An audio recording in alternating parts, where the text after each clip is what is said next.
ॐ नमो भगवते वासुदेवाय। ॐ नमो भगवते वासुदेवाय। ॐ नमो भगवते वासुदेवाय। नारायणं नमस्कृत्य नरं चैव नरोत्तमं देवीं सरस्वतीं व्यासं ततो जयमुदीरयेत्। नष्टप्रायेष्वभद्रेषु नित्यं भागवत सेवया भगवत्युत्तमश्लोके भक्तिर्भवति नैष्ठिकी। हरे कृष्ण।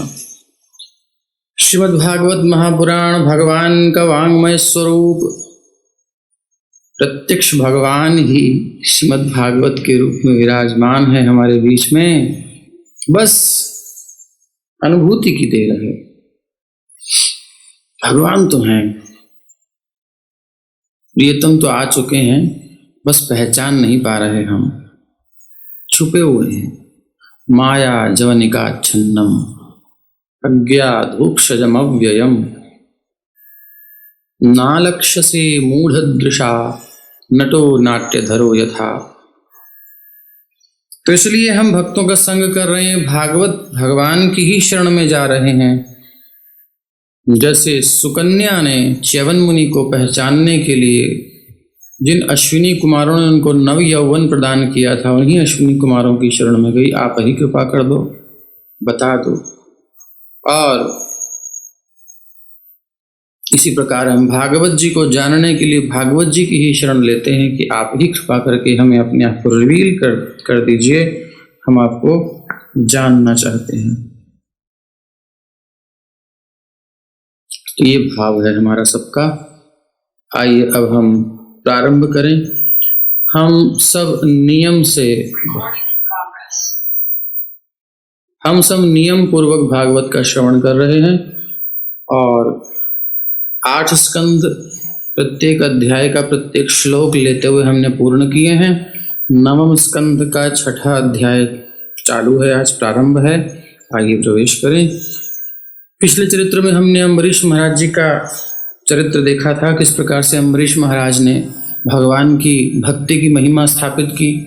दुर्वासा जी ने विलेन का एक तरीके से रोल किया और बहुत सुंदर रोल किया, और फिर भगवान की भक्ति की महिमा को उजागर किया। अहो अनंत दासानाम, अनंत भगवान के दासों की महिमा कैसी है, ये थोड़ा अपोजिट साइड से उन्होंने अच्छे से शो किया कि कितने पावरफुल मुनि हैं, उनको भी उनकी शरण में आना पड़ा, कोई सुरक्षा नहीं देने वाला रहा। ये एक उदाहरण दे करके समझा रहे हैं कि भैया भगवान के भक्तों, जब आप सच में भगवान के ऊपर डिपेंड हो जाओगे तो दुनिया की कोई ताकत नहीं आपका बाल बाका कर सके। इसलिए जिमि हरि शरण न एक बाधा, भगवान की शरण में एक भी बाधा नहीं है। समस्या क्या है, हम शरण नहीं लेते। शरणागति के 6 लक्षण हैं, इनको हमें अपने जीवन में लाना पड़ेगा। बाधा क्या है शरणागति लेने में? बाधा है हमारी वासना, हमारी विषय भोग की प्रीति, यही बाधा है। इसे हटाना पड़ेगा, भगवान के चरणों में प्रीति जोड़नी पड़ेगी, तब काम बन जाएगा। और नहीं तो बेचारी भटकती रहेगी प्रीति में, किसको पकड़ूं, कोई भी इसको लाइक नहीं करेगा। जहां जाएगी प्रीति जिससे करेगी, उसको विषय भोग वो उसको धक्का दे देते हैं, थोड़ा समय खींचते हैं, उसको यूज करते हैं, फिर फेंक देते हैं। है ना, ये शोषण हो रहा है नहीं हो रहा? भाई संसार के विषयों को हम भोगना चाहते हैं, हम सोचते हैं इनको अपना मन दें, इतना समर्पण कर दें, लेकिन कुछ काल बाद वो विषय ही हमको छोड़ के चले जाते हैं, वो व्यक्ति छोड़ देता है, वो परिस्थिति बदल जाती है, वो विचार ही, सब कुछ तो परिवर्तित हो रहा है, हमें भोग करके छोड़ देते हैं। काहे को शोषण करवाएं अपना? ठाकुर जी के चरणों में न लग जाएं, भगवान कभी भी किसी को नहीं छोड़ते। ना निवर्तन्ते यद गत्वा। इसलिए अब कैसा दुर्गति होती है, कैसा ये विषय हमको नचाते हैं, क्या क्या दुर्गति करते हैं, इस अध्याय में हम देखेंगे। आइए देखें। श्री शुक उवाच विरूपः केतुमान् शम्भुरम्बरीष सुतास्त्रयः विरूपात् पृषदश्वभूत् तत्पुत्रस्तु रथीतरः। श्री सुखदेव गोस्वामी कहते हैं कि परीक्षित महाराज सुनिए, अम्बरीश के 3 पुत्र हुए, जिनका चरित्र आपने सुना। उनके 3 पुत्र हुए, विरूप, केतुमान और शंभु। विरूप के पृषदश्व नामक पुत्र हुआ और पृषदश्व के रथीतर नामक पुत्र उत्पन्न हुआ। रथीतरस्या प्रजस्य भार्यायां तन्तवेर्थितः अंगिरा जनयामास ब्रह्मवर्चस्विनः सुतान्। रथीतर निसंतान था, उसके कोई संतान नहीं हुई, इसलिए उसने अंगिरा मुनि से उसके लिए पुत्र उत्पन्न करने के लिए प्रार्थना की। जैसे कि हमने बताया, सूर्य वंश में थोड़ी सी संतान की समस्या रही है, तो प्रयास किया। तो इस प्रार्थना के फलस्वरूप अंगिरा ने रथीतर की पत्नी के गर्भ से पुत्र उत्पन्न कराए। ये सारे पुत्र ब्राह्मण तेज से संपन्न थे। वैदिक युग में कभी कभी निम्न कुल वाले पुरुष की पत्नी से उत्तम संतान उत्पन्न करने हेतु किसी उच्च कुल के पुरुष को बुलाया जाता था। अब ये थोड़ा सा दिमाग घूमेगा आप लोगों का। ऐसी स्थिति में स्त्री की तुलना एक खेत से की जाती है। खेत का स्वामी किसी अन्य व्यक्ति को अन्न उपजाने का काम सौंप सकता है, किंतु उस खेत से जो अन्न उपजता है वो खेत के स्वामी का होता है। इसी प्रकार स्त्री को कभी कभी अपने पति के अतिरिक्त किसी अन्य पुरुष के गर्भ धारण करना होता था, किंतु उस प्रकार से उत्पन्न पुत्र उसके पति के पुत्र कहलाते थे। ये पुत्र क्षेत्र जात कहलाते थे। क्योंकि रथीतर के कोई पुत्र न था, अतएव उसने इस विधि का लाभ उठाया।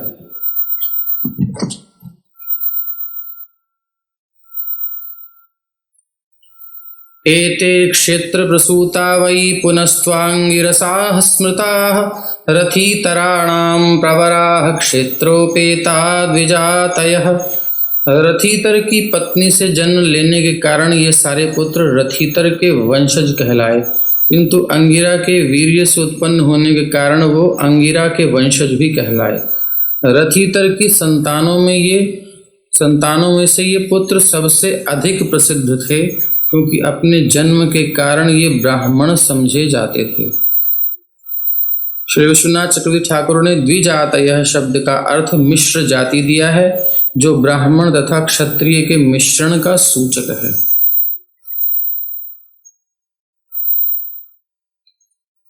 श्रुवतस्तु मनोरजज्ञ इक्ष्वाकुर्घ्राणतः सुतः तस्य पुत्र शतज्येष्ठा विकुक्षे निमिदंडकाः। मनु का पुत्र इक्ष्वाकु था। जब मनु छींक रहे थे तो इक्ष्वाकु उनके नथुनों से उत्पन्न हुआ था। राजा इक्ष्वाकु के 100 पुत्र थे, जिनमें से विकुक्षी, निमि तथा दंड का प्रमुख थे। श्रीधर स्वामी के अनुसार यद्यपि श्रीमद् भागवत में 9 स्कंद के पहले अध्याय के 11-12 श्लोक में इक्ष्वाकु को मनु की पत्नी श्रद्धा से उत्पन्न 10 पुत्रों में से एक माना गया है, किंतु ये एक सामान्यीकरण है। यहाँ ये विशेष रूप से बतलाया गया है कि इक्ष्वाकु का जन्म मनु के छींकने मात्र से हुआ था। तेषां पुरस्तादभवन्नार्यावर्ते नृपा नृप 25 पश्चाच्च त्रयो मध्ये परेण्यतः।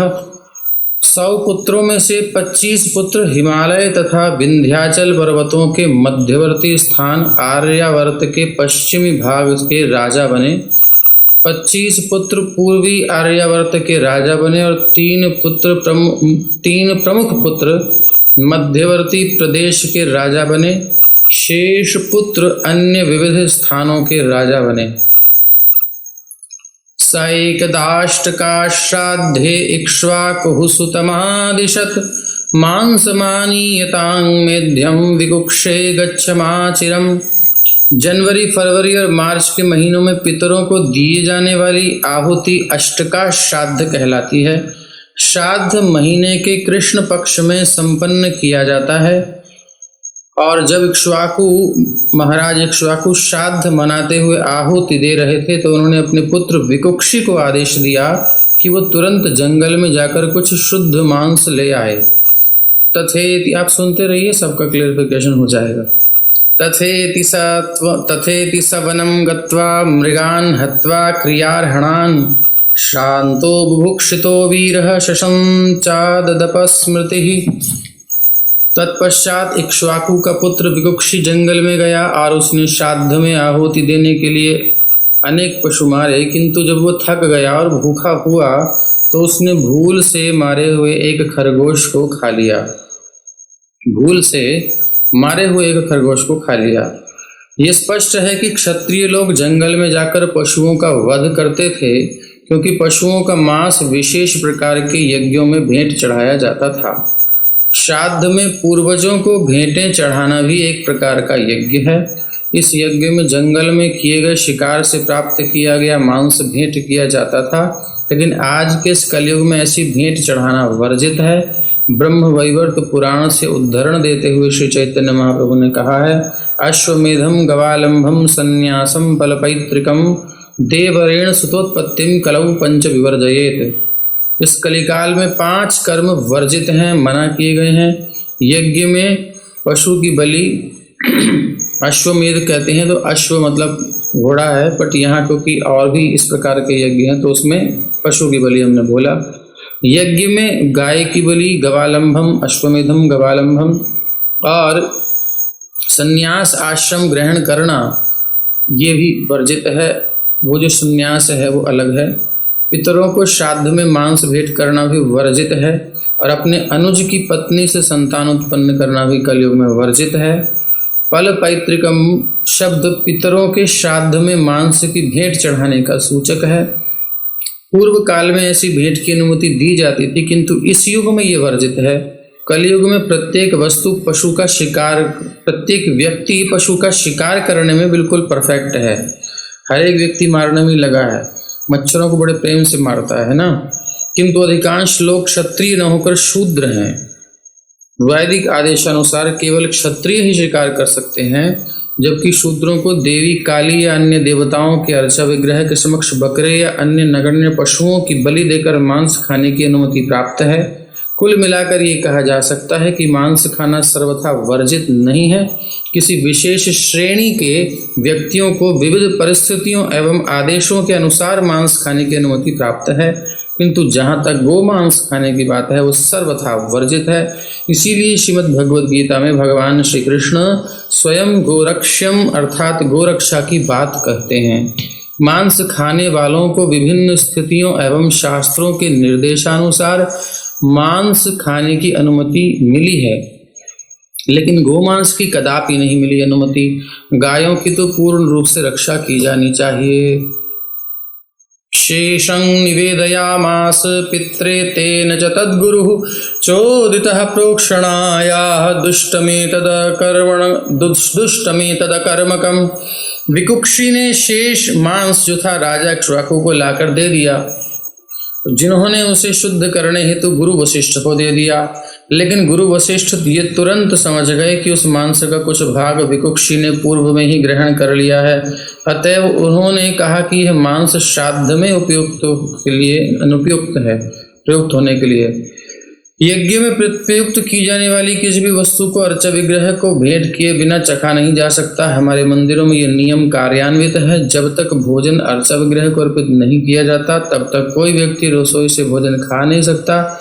यदि अर्चा विग्रह को भेंट करने के पूर्व कुछ भी निकाल लिया जाता है तो संपूर्ण भोजन दूषित हो जाता है और उसे अर्चा विग्रह पर नहीं चढ़ाया जा सकता। जो लोग अर्चा विग्रह की पूजा करते हैं उन्हें इसे ठीक से जान लेना चाहिए, जिससे वो अर्चा विग्रह की पूजा में अपराध करने से बचे रहें। तो अब भोग लगा करके ही खाना है भगवान को। ज्ञात्वा पुत्रस्य तत्कर्म गुरुणाभिहितं नृप देशान्निःसारयामास सुतं त्यक्तविधिन्नृषा। जब राजा इक्ष्वाकु गुरु वशिष्ठ द्वारा बताए जाने पर समझ गए कि उनके पुत्र विकुक्षी ने क्या किया है तो वो बहुत क्रुद्ध हुए। इस प्रकार उन्होंने विकुक्षी को देश छोड़ने की आज्ञा दे दी, क्योंकि उसने विधि विधान का उल्लंघन किया था। सतु विप्रेण संवादं ज्ञापकेन समाचरन् त्यक्त्वा कलेवरं योगी सतेनावापयत् परम्। महान एवं विद्वान ब्राह्मण गुरु वशिष्ठ के साथ परम सत्य विषयक वार्तालाप के पश्चात उनके द्वारा उपदेश दिए जाने पर महाराज इक्ष्वाकु विरक्त हो गए। उन्होंने योगी के नियमों का पालन करते हुए भौतिक देह त्यागने के पश्चात शुद्ध सिद्धि प्राप्त की।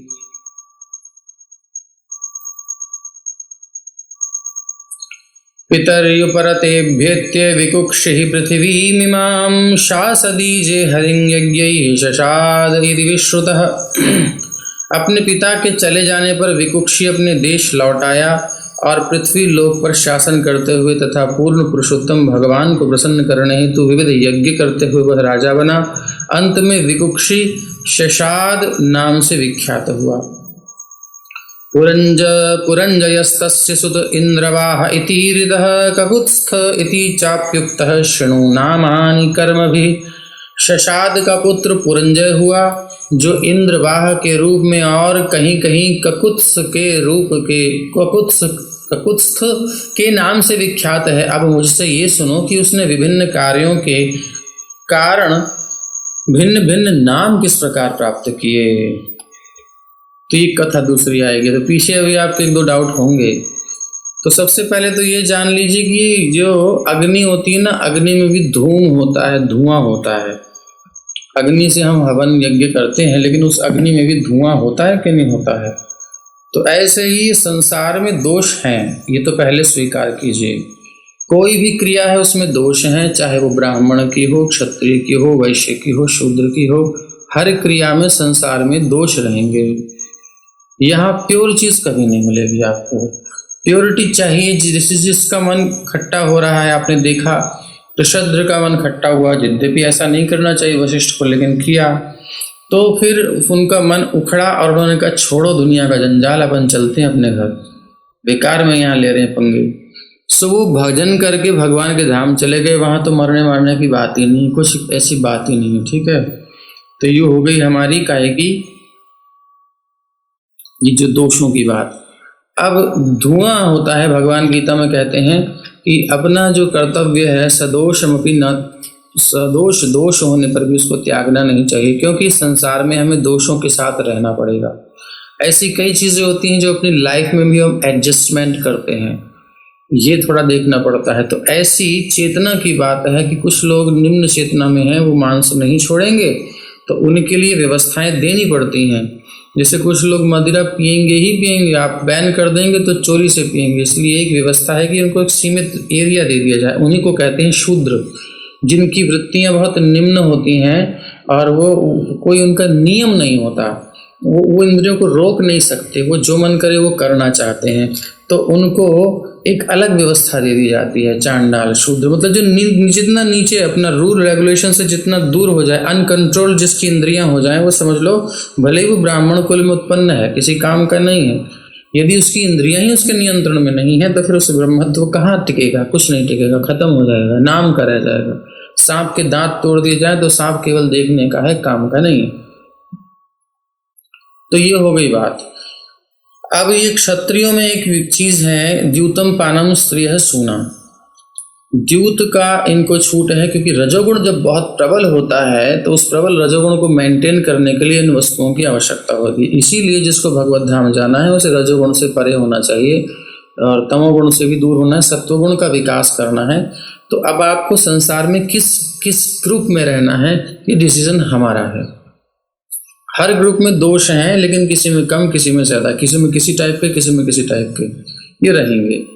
तो अब जब चेतना तमोगुण में आती है तो सभी कुछ उसमें गड़बड़ होता है, कोई रूल रेगुलेशन नहीं होती। रजोगुण में कुछ नियम कानून होते हैं लेकिन उनको छूट देनी पड़ती है, क्योंकि रजोगुण बहुत प्रबल है, तो उनके अंदर स्वाभाविक ही काम जागृत होता है अधिक भावना से, तभी रजोगुण उससे मेंटेन होता है और मानसिक की उनको आवश्यकता हो जाती है। रजोगुणी लोगों को हम देखेंगे तो इसमें उनकी रुचि होती है। तो रजोगुण तो आप समझ ही रहे हैं, गीता में जो पढ़ चुके हैं, तो नहीं तो पढ़ लीजिएगा। तो ये रजोगुण का दोष है, इसमें जुआ भी उनको चाहिए, इसमें उनको क्षत्रियों को थोड़ा सा व्यभिचार भी चाहिए, क्योंकि उनका मन इस प्रकार टिकने वाला नहीं है। इसलिए आप देखेंगे कि पुरातन व्यवस्था है, जितने भी हैं सैनिक वगैरह विदेशी वगैरह, उनके लिए जो है स्त्रियों की उपलब्धता कराई जाती थी वैश्याओं की, नहीं तो फिर वो समाज में उत्पात करेंगे, समाज में जा करके कुलीन स्त्रियों को दूषित करेंगे, इसलिए उनके लिए व्यवस्था दी जाती थी। ये अभी भी हम सब जानते हैं, थोड़ा हिस्ट्री को पढ़ेंगे तो पता चलेगा। और सेना को तो आप जानते ही, आज भी जो है जो संस्कृत नहीं है, सुसंस्कृत नहीं है, उनको जब मौका मिलता है, चाहे भारत पाकिस्तान का बंटवारा हुआ हो, चाहे बांग्लादेश की स्थिति हो, चाहे वो किसी भी दुनिया की स्थिति हो, पूरे वेस्टर्न कल्चर देख लीजिए उठा करके, ये विषय भोग में ये सबकी रुचि होती है और ये सब फिर देखते नहीं है कि कौन क्या है, क्योंकि जब ऐसी स्थिति होती है तो सब अपना इच्छा पूरी कर लेते हैं, होती सबके अंदर है दबी हुई, ठीक है। लेकिन जो उच्च कुल में है, जो कि सुसंस्कृत हैं, वो नियमों के अंतर्गत इस इच्छा को पूरी करते हैं, और जिनकी ऐसी स्थिति नहीं है वो कोई रूल रेगुलेशन नहीं मानते। तो अब ये एक बात है, तो अब उनके लिए व्यवस्था दी गई है कि रजोगुण को कंट्रोल करना बहुत कठिन होता है, इसलिए किसी को काम वासना को नियंत्रित करना है तो रजोगुण से बचना पड़ेगा, रजोगुणी परिवेश से बचना पड़ेगा, रजोगुणी संग से, भोजन से, सब कुछ से बचना पड़ेगा, तब वो इन वेगों को कंट्रोल कर सकता है। सत्वगुण होता है नियामक, स्थिर। तो अब जीवात्मा इन गुणों के प्रभाव में आकर के अलग अलग रंग प्रदर्शित करता है, अपना स्वरूप प्रदर्शित करता है। तो ये चीज़ें कुछ हैं, इनको हमको ऐसे ही स्वीकार करना पड़ेगा, लेकिन हमें क्या करना है, किस जगह रहना है, ये हमें देखना है। हमें ये सब पसंद नहीं है स्वाभाविक, लेकिन उस चेतना में आने के बाद व्यक्ति सब कुछ करता है, और उसको उसमें नियंत्रित नहीं किया गया तो वो और भी नीचे जाएगा। इसलिए कुछ नियंत्रण दिया गया है, तो इसमें ज़्यादा प्रश्न करने की हमको लगता नहीं है कि आवश्यकता है। ये एक दोष ही है, किस दृष्टि से हमको भक्तों के अगर भगवान के धाम जाना है, इस प्रकृति के से मुक्त होने वालों के लिए सभी दोष है। इसीलिए जितने बीच बीच में से सब लोग निकल के जा रहे हैं, बोले सिस्टम ठीक नहीं है, अपन चल रहे हैं सिस्टम से बाहर। कौन थे वो, मुझे याद नहीं आ रहा उनका नाम, जय भीम जय भारत करने वाले जो, और उसमें एक राजनीतिक चर्चा भी है, उन्होंने पूरा जो है दलित वर्ग का लेकर के झंडा, और उन्होंने भारत पाकिस्तान का बंटवारा हुआ, पाकिस्तान में भी उनके साथ लीग ऑफ जो भी है उसके साथ उन्होंने कॉम्बिनेशन किया था, अभी हमको याद नहीं आ रहा उनका नाम। पूरा एक लेटर दिया उन्होंने लिख करके प्रॉपर, उसमें उन्होंने कहा मैंने इतना एडजस्टमेंट किया, मैंने इतना प्रयास किया, लेकिन ये लोग मुस्लिम तोषण कर रहे हैं, ये कर रहे हैं, इसके नाम पर वो कर रहे हैं, मतलब हर जगह प्रॉब्लम ही प्रॉब्लम है। आप ये नहीं सोच सकते कि यहाँ ठीक होगा वहाँ ठीक होगा, हर जगह आपको दोष जरूर मिलेगा। किसी भी जगह आप चले जाओ, भौतिक जगत का मतलब धुआं से रहित अग्नि भी नहीं होती है, धुआं तो होता ही है अग्नि में भी। इसीलिए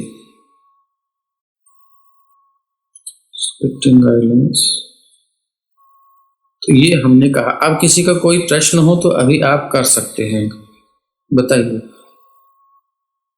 पिछले विषय थोड़े सेंसिटिव थे, किसी को कोई क्वेश्चन है तो बताइए। नो क्वेश्चन, ठीक है। तो इस संसार का एक दोष है, इसीलिए कहते हैं यद गत्वा न निवर्तन्ते, जो भगवान के धाम पहुंच जाता है वो लौट करके नहीं आना चाहता, क्योंकि यहाँ रहने लायक है ही नहीं। अंत में तो ये शरीर से भी घृणा हो जाती है जीव को, जब वो अपने स्वरूप को जानता है कि मैं कौन हूं, तो कहाँ फंस गया आकर के, इस मल मूत्र के स्थान में मेरी सुख बुद्धि हो गई। और स्वाभाविक है, जो शूकर मल में सुख बुद्धि कर रहा है तो वो क्या है फिर। हमारी को यही समझना है कि हम जब तक शरीर में आसक्त हैं, ये मलमूत्र ही है और कुछ नहीं है। इसी में हम अमृत की बुद्धि करते हैं कि अधरों में अमृत है, रूपामृत है, मुख चंद्रमा के समान है, ये सब मल का सब घड़ा है। और इसमें हम जब सुख बुद्धि करते हैं तो जब एक बार हम इस स्तर पर गिर ही चुके हैं तो फिर उस मल में हमने सूखा मल लिया कि गीला मल लिया कि वो मल जो है पतला वो बह रहा था नाली में वहां से खाया कि वो जंगल में जाके जो बिल्कुल ताजा ताजा वो खाया। मल तो खा ही रहे हैं ना, मल में ही हम रमण कर रहे हैं। तो मल में किस प्रकार से रमण कर रहे हैं, कौन कर रहा है, क्या कर रहा है, इससे क्या अभिप्राय है, ये चर्चा करने का क्या मतलब है। ये दोष हमें देखना चाहिए कि ओवरऑल दोष युक्त है। और अब ये इसने ऐसे मल क्यों खाया, उसने वैसे मल क्यों खाया, ऐसे क्यों किया गया, वैसे क्यों किया गया, तो फिर आप उस चर्चा में जाइए, वो बहुत विशेष प्रकरण है। फिर उस सेक्शन में जाइए कि ऐसा क्यों है, किस परिस्थिति में ऐसा किया गया।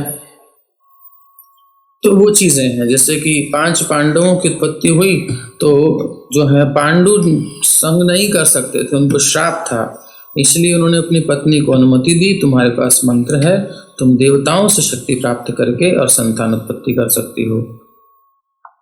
तो इस प्रकार से वो 5 पांडवों की उत्पत्ति हुई।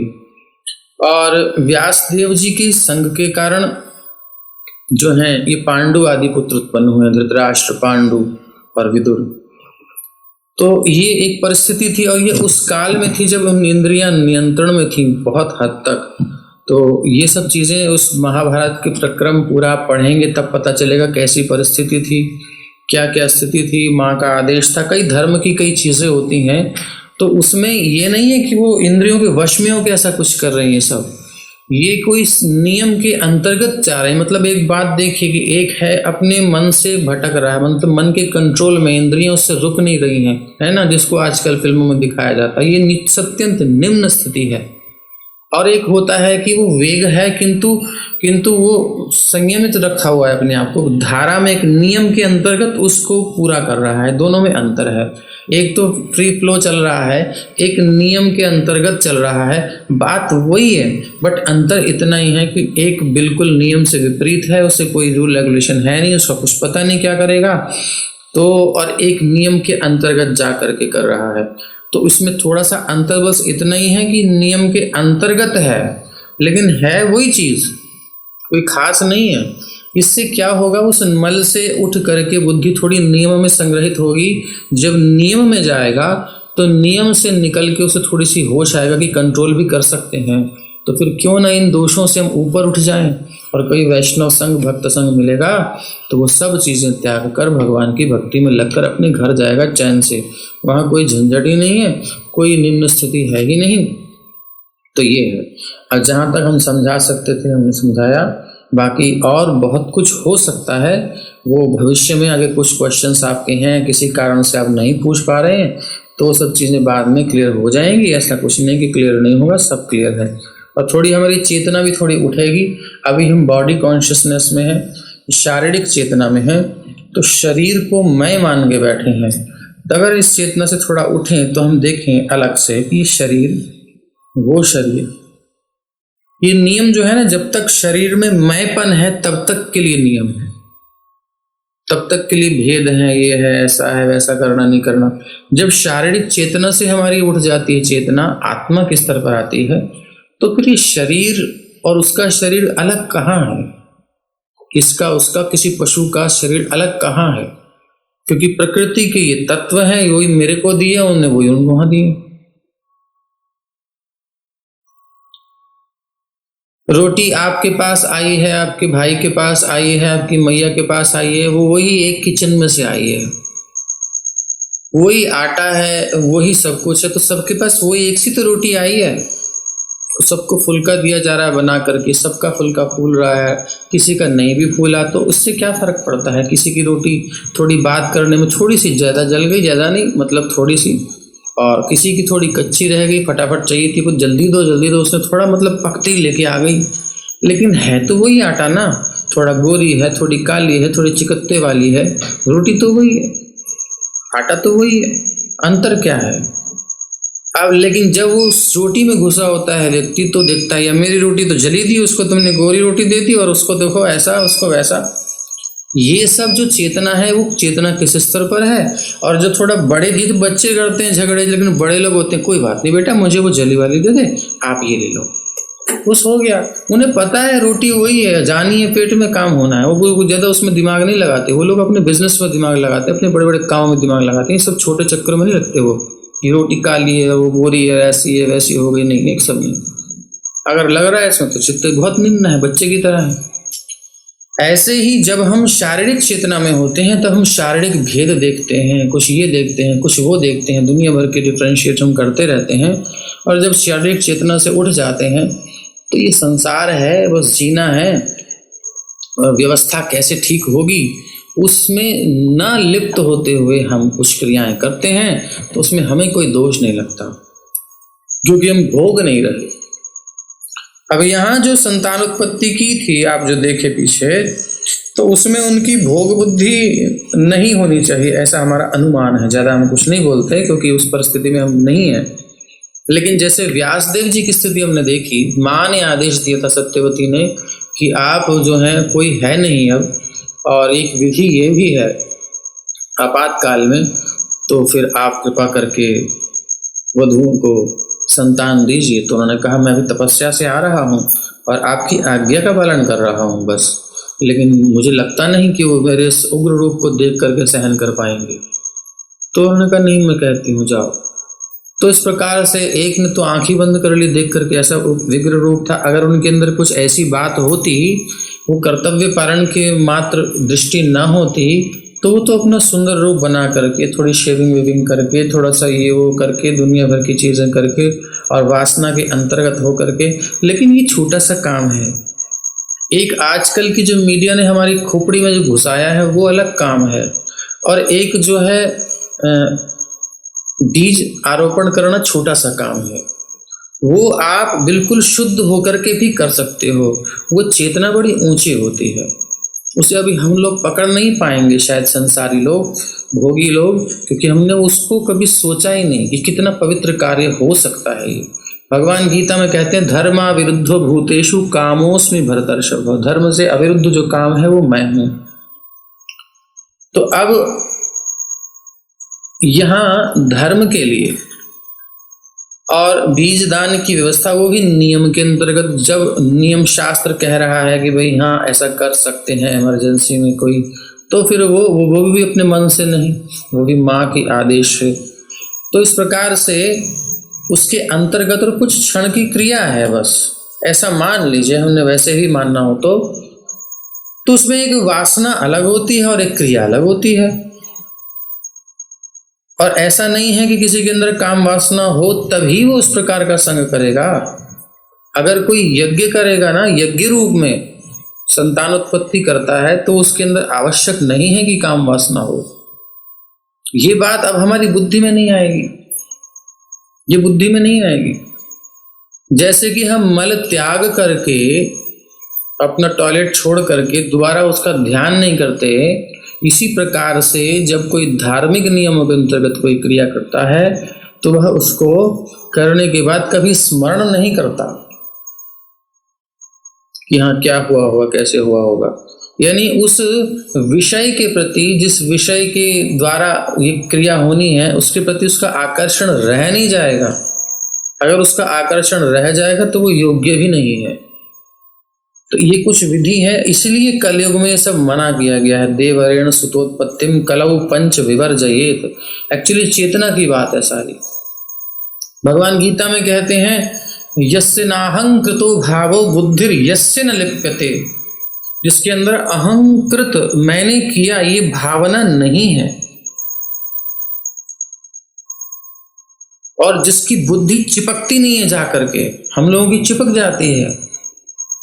थोड़ा सा कोई सामने से गया, बस बुद्धि चिपक जाती है, उसका चिंतन होता है। कोई वस्तु सामने सुंदर आ गई तो उसमें मन ललचा जाता है, चिपक जाता है, आसक्ति है। लेकिन वायु गंधम इवाम बसी, जैसे वायु किसी भी स्थान से जाती है उसकी गंध को वहन करती है, किंतु उसमें आसक्त नहीं होती। वो जैसे कहीं और जाती है, उसको छोड़ के दूसरी गंध ले लेती है। निर्लिप्तता हमें सीखनी है, हम लिप्त हो जाते हैं। तो यस्य ना अहंकृत, अहंकृत भाव, मैंने किया, ये जो भाव है जिसके अंदर, और बुद्धिर यस्य न लिप्यते, जिसकी बुद्धि लिप्त नहीं होती, हत्वापि स इमान् लोकान् न हन्ति न निबध्यते, तो सारी विश्व का भी वध कर दे, मर्डर कर दे, तब भी ना तो वो किसी को मार रहा है ना उसको कोई बंधन हो। यद्यपि संसार में लोग देखेंगे ऐसा ही पूरा। तो ये कॉन्शियसनेस की बात है। अब हमारी कॉन्शियसनेस किस लेवल पर है उसको हम देख लें और उसी के अनुसार के समझ में आएगा कि जब हम उस चेतना में पहुंचेंगे तब हमको ये बातें कुछ पल्ले पड़ेंगे कि कैसे हो रहा है। तो और बहुत कठिन है हम लोगों के लिए समझना, लेकिन ऐसा है। इसलिए कलयुग में इसको वर्जित है, क्योंकि हमारी खोपड़ी वहां तक जाएगी ही नहीं, हम उसको समझ ही नहीं पाएंगे। हम हर क्रिया में हम तो ऐसा करते हैं कि वैध क्रिया होती है उसमें भी व्यभिचार करते हैं। आज स्थिति ये है कि दूसरी जगह छोड़ो, अपने ही घर में अपने ही रिलेशंस में हम लोग व्यभिचार करते हैं। ये आजकल देखा जा रहा है, वहां भी हमको चैन नहीं है, मर्यादा ही नहीं है। और तो और कुछ स्पष्ट होता है, कुछ छुप छुप के होता है, ये सब जानते हैं। और ये सब जगह की बात नहीं है, लेकिन ये समाज में होता है। और उसके बाद फिर आती है और सीमित बात, जो वैवाहिक संबंध है उसमें भी व्यभिचार होता है, उसमें भी फोर्स होता है, उसमें भी इंद्रियों की तृप्ति होती है, जबकि वो यज्ञ है। विवाह यज्ञ कहा गया है। विवाह एक बहुत पवित्र यज्ञ है और उसमें हम पितरों की तृप्ति के लिए, पूर्ण होने के लिए, पितृ ऋण से पूर्ण होने के लिए ये नियम स्वीकार करते हैं। केवल इसलिए हम संग करते हैं ताकि हमारी संतान हो, पितरों को तर्पण देने वाला हो। पुत्रार्थे क्रियेत भार्या, पत्नी को कभी भी भोग के लिए स्वीकार करने के लिए शास्त्र नहीं कहता है, वो एंजॉयमेंट के लिए नहीं है, वो आपकी एक सहयोगी है धर्म में। तो ये दृष्टिकोण हमारा वेद का है, हमारा भोगों वाला दृष्टिकोण है ही नहीं। लेकिन जब इंद्रियां हमारे नियंत्रण में नहीं होती हैं तो फिर हम मन के नियंत्रण में हो जाते हैं, तो फिर वो काम आदि, क्रोध आदि सब क्रियाएं होती हैं, संसार में देखी जाती हैं। ये पतन है वास्तव में। लेकिन जो शास्त्र कहता है वो इतना ऊंचा उठाना चाहता है कि आप पहले तो अपने मन को नियंत्रित करो, ब्रह्मचर्य पालन करो। नहीं कर सकते तो ठीक है, विवाह स्वीकार करो, लेकिन वो केवल धर्म के लिए, केवल पुत्रार्थे क्रियेत भार्या, पुत्र के लिए पत्नी स्वीकार करो। और पुत्र किस लिए चाहिए? मेरा बिजनेस संभालेगा, मेरी वो होगा, ये होगा ना, नहीं। पुत्र पिंड प्रयोजनम, पुत्र केवल पिंड के प्रयोजन के लिए है, क्योंकि पिंड दान के लिए आवश्यक कहा जाता है। इसलिए अनुपस्थिति में लड़की कर सकती है, वो बात है, बट पुत्र पिंड प्रयोजनम। तो अब जो है ये क्रिया के लिए आज कितने गृहस्थ हैं, जरा हाथ खड़े कर दें अगर कुछ हैं ऐसे, तो हम उनको प्रणाम करते हैं, चरणों में वंदन करते हैं। लेकिन ऐसा होना बहुत कठिन है, कहना आसान है, होना कठिन है। इस प्रकार की चेतना केवल धर्म के लिए ही संग हो, ऐसे ऋषि हुए हैं जिन्होंने अर्धांगिनी स्वीकार की है केवल अग्निहोत्र के लिए। अग्निहोत्री होते हैं, उनके घर में अग्नि जीवित रहनी चाहिए, यानी जलती रहनी चाहिए, वो अग्निहोत्री, ये सब विधियां हैं। तो संतान भी नहीं उत्पन्न करते वो अपनी स्त्री से, वो केवल अग्नि की रक्षा के लिए गृहिणी को स्वीकार करते हैं। यज्ञ के लिए कोई चाहिए बगल में ना, तो जब गृहस्थ में जाकर कुछ यज्ञ होते हैं जो कि गृहस्थ ही कर सकते हैं, तो कुछ अर्धांगिनी बगल में होगी, कुछ धार्मिक क्रियाओं में सहयोग करने के लिए, तभी वो यज्ञ हो सकता है। तो उस उद्देश्य से विवाह करते हैं, ऐसे भी हुए हैं। भामती टीकाकार हैं वेदांत सूत्र के, और भामती टीकाकार प्रसिद्ध है व्याकरणियों में, और वो बताते हैं कि उन्होंने अपनी स्त्री के साथ कई वर्ष बिता दिए, कोई संतान नहीं हुई। टीका लिखने में इतने व्यस्त रहते थे। तो पत्नी भी ऐसी थी कि वो दीपक लेकर के उनको रात में जला देती और फिर वो सुबह हटा देती, उन्हें पता ही नहीं होता कब दीपक आया कब गया। वो इतने एकाग्र होते थे, उस चेतना को हम कैसे समझेंगे? ज्यादा समय की बात नहीं है, अभी की कुछ सालों की बात है। और वो टीका पूर्ण हुई, उनको बहुत शांति हुई, तब उनका मन थोड़ा बाह्य चेतना हुई, और उस चेतना में उन्होंने देखा कि कौन देवी आई है। ओहो, ये दीपक लाई है अभी जलाने के लिए देवी। आप बोले ये काम मैं रोज करती हूँ स्वामी, मुझे पता है। और वो कुछ करते नहीं थे, तो वो कहीं जा करके खुद व्यवस्था करती थी अन्न आदि की, लेकिन अपनी सेवा में धर्म के पालन पत्नी कर रही थी, और पति इस प्रकार से शास्त्र की रचना में लगी। तो उन्होंने कहा अरे अरे, सारा जीवन तो हमारा इसी के में चला गया, हमने तो आपको कोई सुख भी नहीं दिया, कोई संतान भी नहीं दी। चलो कोई बात नहीं, अब ये जो टीका है ना, यही हमारी बिटिया है। तो भामती नाम दिया और उस टीका का नाम आज भी प्रसिद्ध है। तो ऐसे हमारे यहाँ हुए हैं अभी कुछ सालों में। ये चित्त की बातें हैं, सारी चित्त की ऊंचाइयां हैं। कौन उस ऊंचाई, ये पदार्थ, ये शरीर कुछ नहीं रह जाता। ये आकर्षण जो आजकल जो निम्न चेतना की चेतना वाले जीवों के अंतर्गत होते हैं, ये सब उच्च चेतना में ये सब कुछ बाधा नहीं देते। अगल बगल में रहते हैं लेकिन कुछ उसमें अट्रैक्शन नहीं होता, वो उनकी चेतना बहुत ऊंची होती है। तो जब ये भौतिक जगत में संभव है तो फिर दशम स्कंध में जब हम जाएंगे, भगवान जो कि चित चित चित सच्चिदानंद है, वहां तो ये सब चीजें हैं ही नहीं। जब इस शरीर में होने के बाद, इस जगत में होने के बाद सत्वगुण रजोगुण का संग थोड़ा बहुत तो होता ही है, तमोगुण का संग, उसके बाद भी जब चेतना इतनी ऊंची उठ सकती है तो जो बिल्कुल सर्वथा प्रकृति से परे है, वो भगवान और वो उनके भक्तों की क्या स्थिति होगी, वो हम थोड़ा अनुमान करें। तो इसीलिए कलयुग में अश्वमेधम गवालंभम संन्यासम फलपैतृकम देवरेण सुतोत्पत्तिम कलौ पंच विवर्जयेत्। तो अब आपको कुछ क्लियर समझ में आ गया होगा कि वो चेतना की बात है। डॉक्टर ऑपरेशन करता है, चीरा लगाता है, एक डाकू ऑपरेशन करता है, चीरा लगाता है, वो अपने हिसाब से। चेतना के कारण एक को लुटेरा कहा जाता है, डाकू कहा जाता है। एक को पकड़ लिया जाए तो लोग मारते हैं, एक को पकड़ लिया जाए तो लोग जो है जेल में डाल देते हैं, पुलिस डंडा मारेगी, केस चलेगा। और एक को हम खुद ही जा करके बड़ा सा बंडल लेके आते हैं, प्रभु जी ठीक कर देना, डॉक्टर साहब आप जान बचा लीजिए। बोले हम तो चक्कू लगाएंगे, बोले लगाइए कोई बात नहीं, बस बचा लीजिएगा। बोले मर सकता है साइन करो, यहाँ पर हमारे हाथ में नहीं है, हम प्रयास करेंगे, मर गया तो कहीं सिर पे मत आना चढ़ने। बोले नहीं, बंडल ले लीजिए और साइन भी करते हैं कि अगर चला भी गया तो कोई बात नहीं। क्यों? क्योंकि उसकी चेतना दूसरी है, ऐसा हम सोचते हैं। तो वही चीज वो कर रहा है, बंडल भी ले रहा है और चीरा भी लगा रहा है, मर भी सकता है, मर भी जाता है पेशेंट। और वही डाकू ने चीरा लगाया और वही डाकू ने जो है बंडल निकाल लिए तो वो चोर कहा जाता है। क्रिया तो वही है, चेतना का अंतर। तो सारी बात अब हमें समझनी है। ओवरऑल हमको क्या करना है, समाज की व्यवस्थाएं हैं उन लोगों के लिए जो उस चेतना में है, हम वो सब स्थापित करने तो आए नहीं है, हम तो निकलना है प्रशुद्ध की भांति। तो इसलिए इन चीजों को समझो। ओवरऑल संसार में दोष रहेगा, कोई कितना सुंदर व्यवस्था दे उसमें कोई ना कोई फॉल्ट रहेगा, कोई ना कोई साइड में कोई ना कोई दोष तो रहना ही है। ये प्रकृति दोषमयी है। इसीलिए यहां से चलने के लिए कहते हैं कि तमेव शरणम गच्छ, भगवान की शरण में जाओ। मामेकम शरणम व्रज अहम त्वा सर्व पापेभ्यो मोक्षयिष्यामि मां शुचः। तो अभी हमने जो है यह श्रवण किया। तो विकुक्षी ने जो है दिया, तो अभी श्लोक आगे चले गए, अब उसको क्लियर हो गया सबको। इसलिए यहाँ से निकलने का प्रयास करो। टॉयलेट में जो है रहने में मतलब थोड़ी बदबू तो आनी है, भले आप कितना उसमें व्यवस्थाएं कर दो। और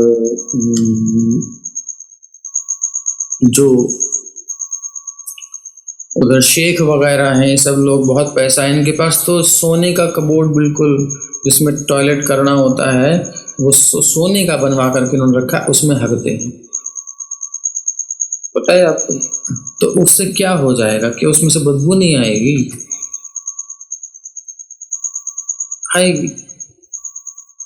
आपने सुंदर फ्रेग्रेंस खूब खुशबू लगा दी, लेकिन फिर भी जब मल निकलेगा कुछ तो आपकी नाक में आएगा, तो दोष तो रहेगा।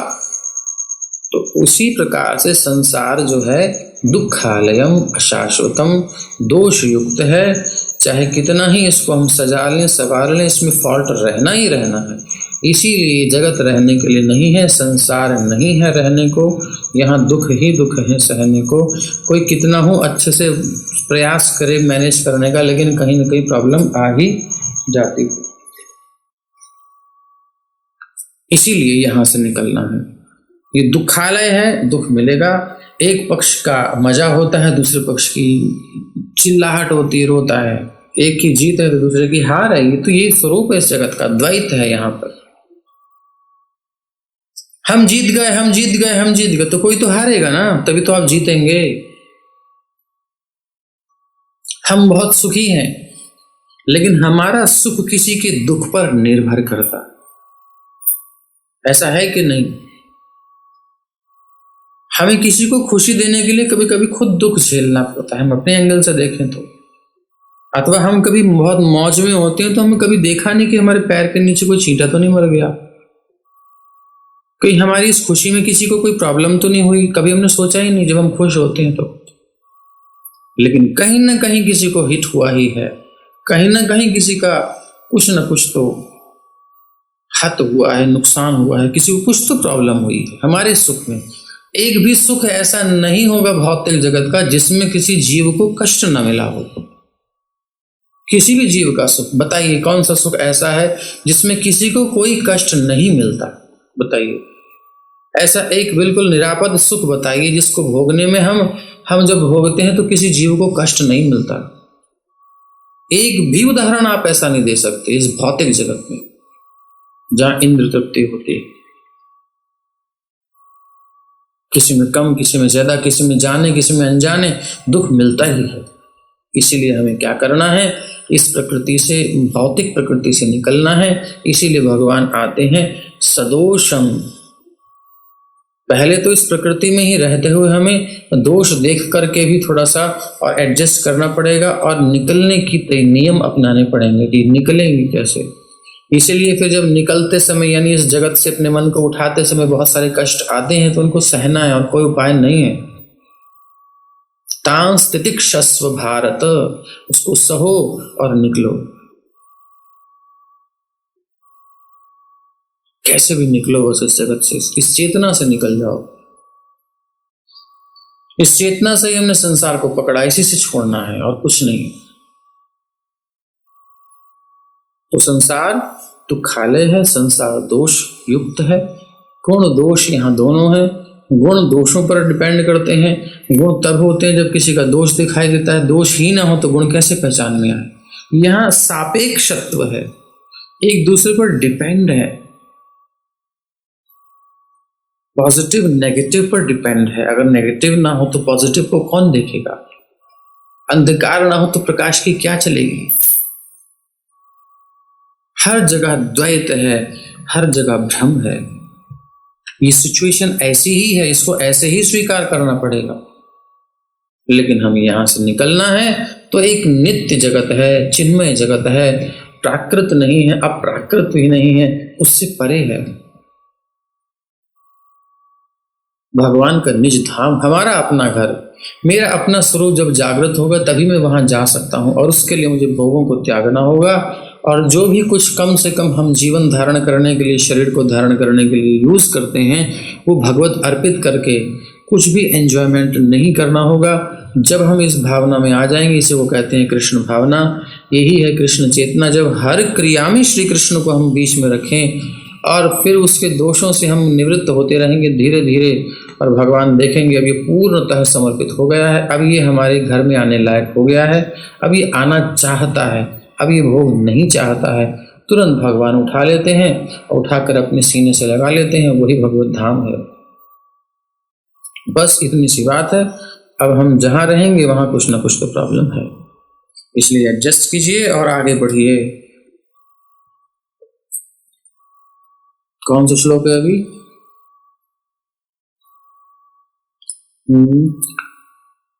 यहां से। हाँ, तो अब कह रहे हैं पुरंजयस्तस्य सुत इंद्रवाह इति ऋतः ककुत्स्थ इति चाप्युक्तः शृणु नामानि कर्मभिः। शशाद का पुत्र पुरंजय हुआ जो इंद्रवाह के रूप में और कहीं कहीं ककुत्स्थ के नाम से विख्यात है। तो ये नाम इतने कैसे हुए? बोले अब मुझसे ये सुनो कि उसने विभिन्न कार्यों के कारण भिन्न भिन्न नाम किस प्रकार प्राप्त किए। कृतांत आसीत समरो देवानां सहदानवैः पार्ष्णिग्राहो वृतो वीरो देवैर्दैत्य पराजितः जितैः। पूर्व काल में देवताओं तथा असुरों के बीच एक घमासान युद्ध हुआ। देवताओं ने पराजित होकर पुरंजय को अपना सहायक बनाया और तब वो असुरों को पराजित कर सके। ऐसे प्रतापी राजा थे। अतएव ये वीर पुरंजय कहलाया, अर्थात जिसने असुरों के निवासों को जीत लिया है। पुरं जय, पुरों को जीतने वाला। वचनाद्देव देवस्य विष्णोर्विश्वात्मनः प्रभोः वाहनत्वे वृतस्तस्य बभूवेन्द्रो महावृषः। पुरंजय ने समस्त असुरों को इस शर्त पर मारना स्वीकार किया कि राजा इंद्र उसका वाहन बनेगा, तब तो हम युद्ध करेंगे, न तो नहीं करेंगे। अब मजबूरी थी, क्या करें। लेकिन गर्ववश राजा इंद्र ने यह प्रस्ताव पहले तो मना कर दिया, मैं तुम्हारा वाहन कैसे बन सकता हूँ। लेकिन भगवान ने बाद में कहा, बेटा अगर तुम्हें जीतना है असुरों से तो बनना पड़ेगा, इसकी बात माननी पड़ेगी, पावर इसके पास है। सो इसलिए, किंतु बाद में भगवान विष्णु के आदेश से उसने इसे स्वीकार कर लिया इंद्र ने, और पुरंजय की सवारी हेतु वो बहुत बड़ा सा बैल बन गया अपनी इच्छा से और स्वरूप धारण किया। ससन्नद्धो धनुर्दिव्यमादाय विशिखांचितान् स्तूयमानस्तमारुह्य युयुत्सु ककुदी स्थितः।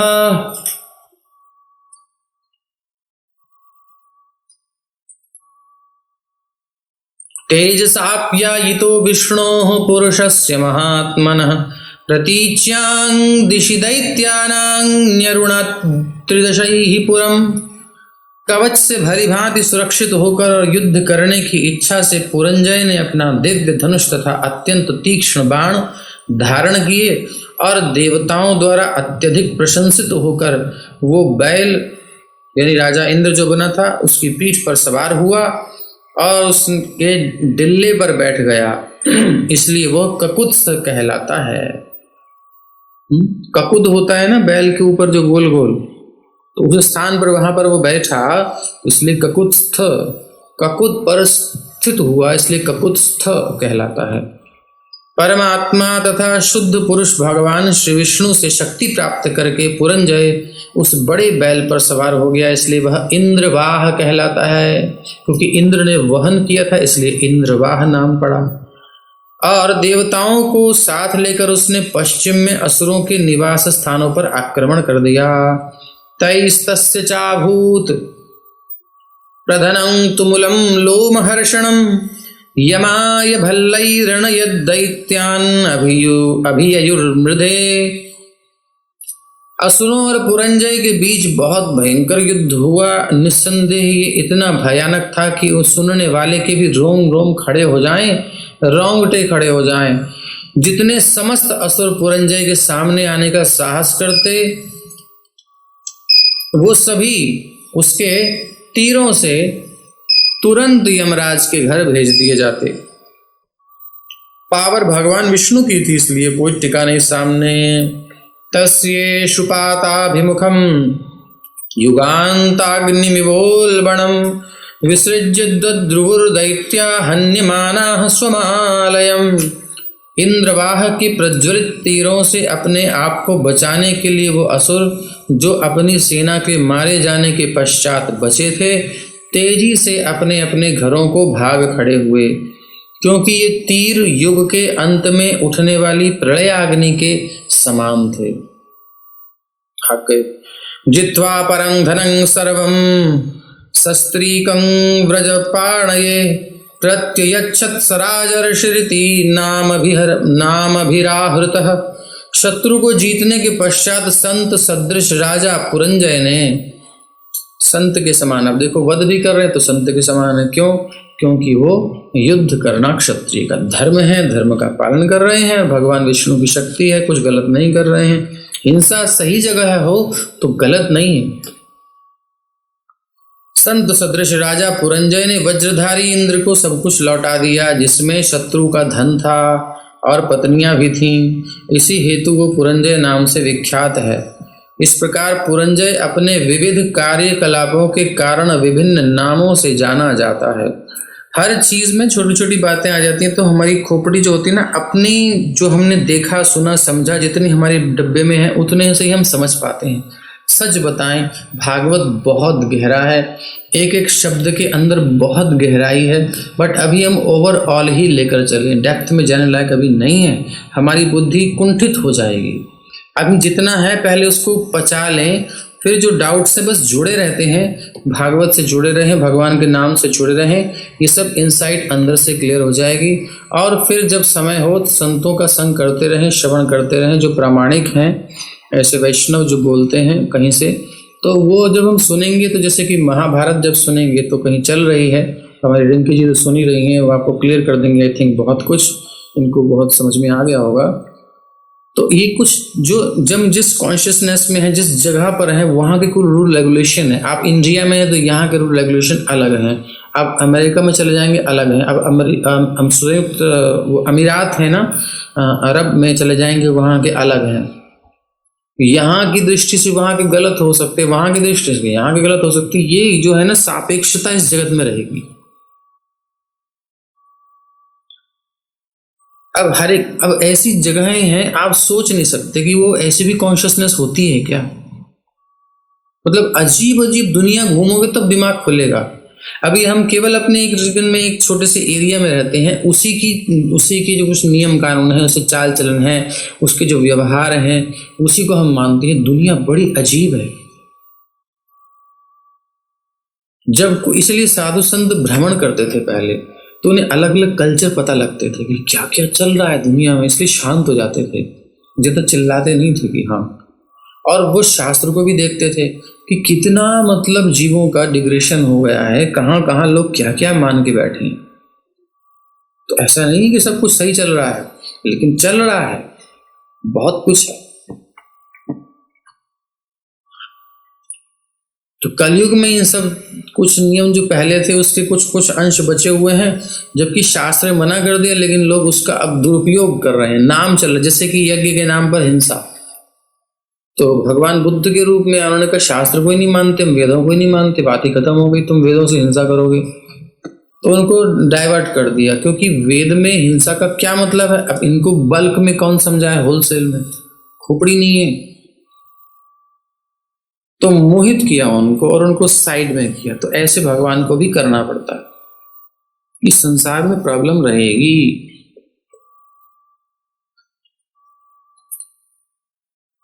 जित्वा, तो यहां पर जो आप शब्द सुन लेते हैं बीच में, उसको अपने ही दृष्टिकोण से न देखें, किसी और दृष्टिकोण से भी देख सकते हैं। दृष्टिकोण बहुत सारे हैं, वहां क्या चल रहा है ये भी हमें नहीं पता, इसलिए एज्यूम ना करें, केवल सुने। जितना प्रामाणिक दृष्टिकोण से बताया जा सकता है उतना बताया जाता है, बाकी के पेंडिंग में छोड़ दें, है ना, कि ये क्वेश्चन मार्क है। निर्णय लेना अच्छा नहीं है अपने मन से, क्वेश्चन मार्क लगा दें। फिर कभी आप हियरिंग करेंगे, श्रवण करेंगे, तो कुछ कुछ टॉपिक्स भविष्य में भी क्लियर होंगे, सारा एकदम क्लियर नहीं होता। अगर चाहिए तो फिर इतना भजन कीजिए कि चेतना को बिल्कुल शुद्ध कर लीजिए, बिल्कुल प्योर कर लीजिए। हमारी तो अभी नहीं हो पाई है, बट आप कर सकते हैं तो कर लीजिए। इसी जन्म में सारा प्रकाश हो जाएगा। विद्यन्ते हृदय ग्रंथि छिद्यन्ते सर्व संशयाः। हृदय की गांठ जब खुल जाएगी तो सारे डाउट क्लियर हो जाएंगे, कोई डाउट नहीं बचेगा। धड़ा धड़ा आप उत्तर दोगे और वास्तविक उत्तर दोगे। अपने मन से ही सब कुछ समझ में आ जाएगा, किसी से पूछने की जरूरत नहीं। शुद्ध मन में वो उत्तर अपने आप आ जाते हैं। लेकिन अभी जितना समझ में आ रहा है उसको शास्त्र से ही लेकर के धारण करें, बाकी को आप क्वेश्चन मार्क लगा लीजिए, और फिर जब समय आएगा वो समय उत्तर मिलता जाएगा। पुरंजयस्य पुत्रो भूतनेनास्तत्सुतः पृथु विश्वगंधिस्ततश्चंद्रो युवनाश्वस्तु तत्सुतः। पुरंजय का पुत्र अनीना कहलाया, अनीना का पुत्र पृथु था, और पृथु का पुत्र विश्वगंधी, विश्वगंधी का पुत्र चंद्र हुआ, और चंद्र का पुत्र हुआ युवनाश्व। अब ये युवनाश्व जो था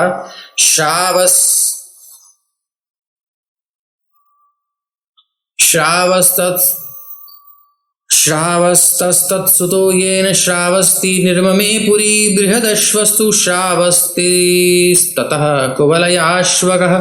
युवनाश्व का पुत्र श्रावस्त था, जिसने श्रावस्ती नामक पुरी का निर्माण कराया। श्रावस्त का पुत्र बृहदश्व था और उसका पुत्र कुवलयाश्व था। इस प्रकार ये वंश बढ़ता रहा। जब आप अध्यात्म के पथ पर चलते हैं, जब आप संन्यास के पथ पर आते हैं, जब संसार से विरक्ति के पथ पर आते हैं, जब आप भगवत धाम जाने का डिसीजन लेते हैं, तो यहाँ बढ़िया से बढ़िया नियम भी कबाड़ होता है उसके लिए।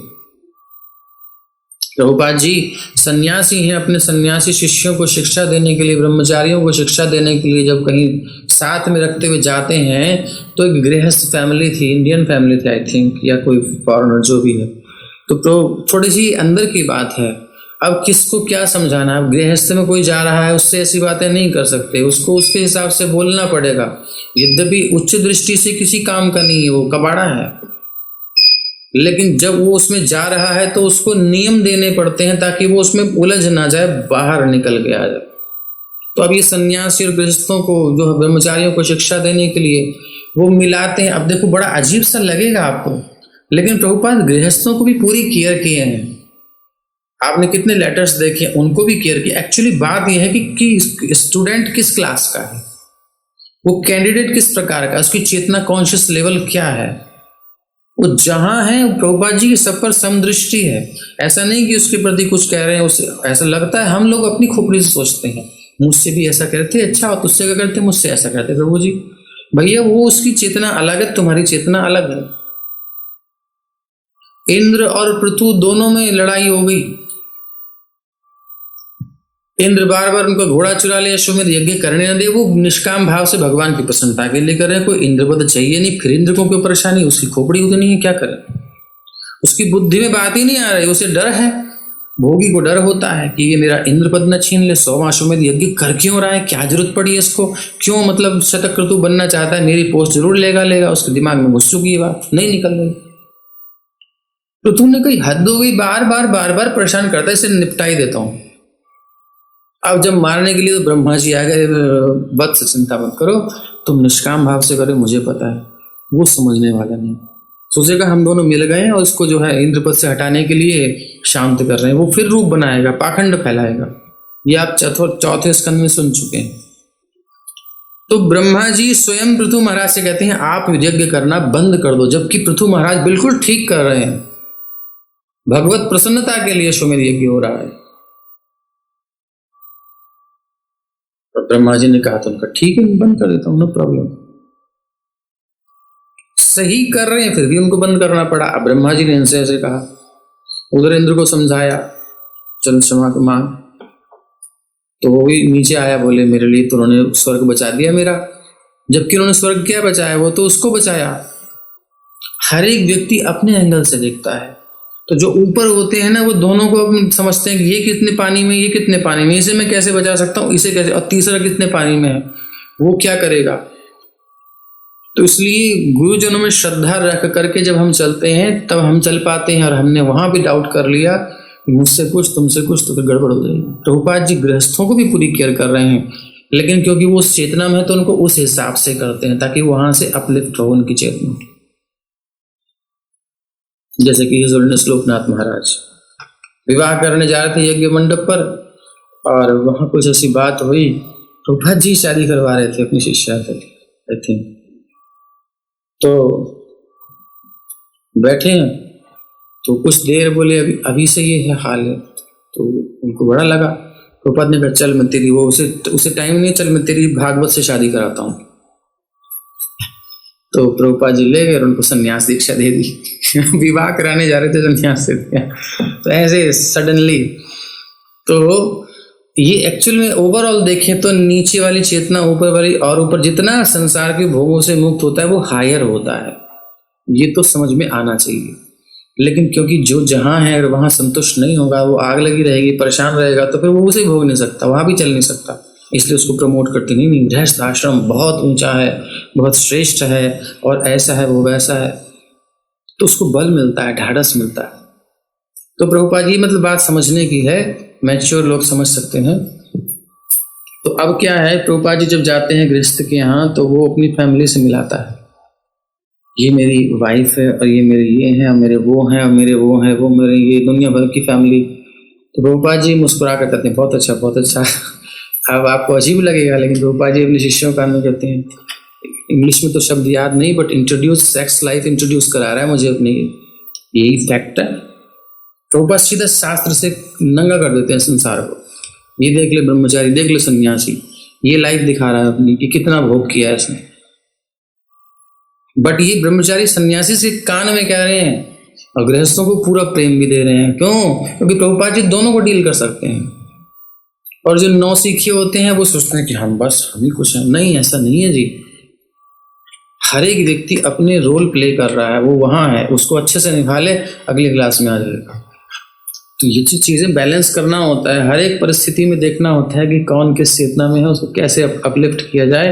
ये बात हमको बहुत जरूरी से समझनी। तो इसलिए द्वैत रहेगा, इसलिए व्यवहार में अंतर भी होता है, लेकिन उसमें अंतर होने के बाद भी समत्व होता है संतों के, जो समझदार होते हैं, जो ऊपर उठ चुके हैं सबसे, क्योंकि उन्हें किसी से कुछ लेना नहीं। उन्हें ओवरऑल सब जीवात्माओं को भगवान से जोड़ना है। कौन किस क्लास में उससे वैसी बात करते हैं, बस हो गया बात।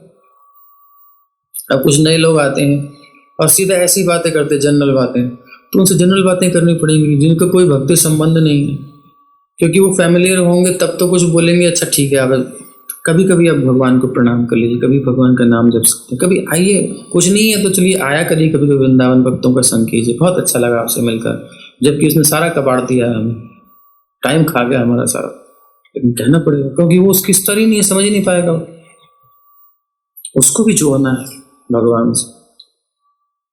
तो हर एक को लेके चलना होता है, इसलिए हर एक के साथ अलग व्यवहार है, ये भौतिक जगत में करना पड़ेगा, तो कैसे उठेंगे सबको एक ही डंडे से थोड़ी हाँक देंगे। तो इसलिए जो बड़े हैं उनको छोटों को सहना पड़ता है। तो और छोटों को भी देखना चाहिए कि वो इतना बड़ा होने के बाद भी और फिर वो झुक रहा है, चलो सो तो मुझे भी थोड़ा सा पोलाइट होना चाहिए, ठीक है। तो ऐसे आपस में एक दूसरे को कोऑपरेट करना है, आगे चलना है, ये संसार है। तो अब क्या हुआ,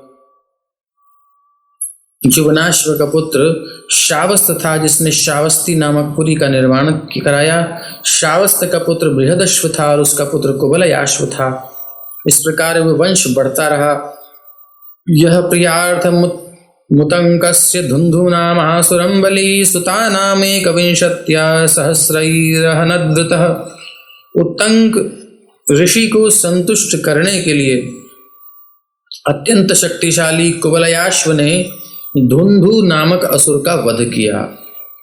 उसने अपने 21,000 पुत्रों की सहायता से ऐसा किया। बड़ा भयंकर असुर था। धुंधुमार इति ख्यातस् तत्सुतास्ते च जज्वलुः धुंधोर्मुखाग्निना सर्वे त्रय एवावशेषिताः। दृढ़ाश्वः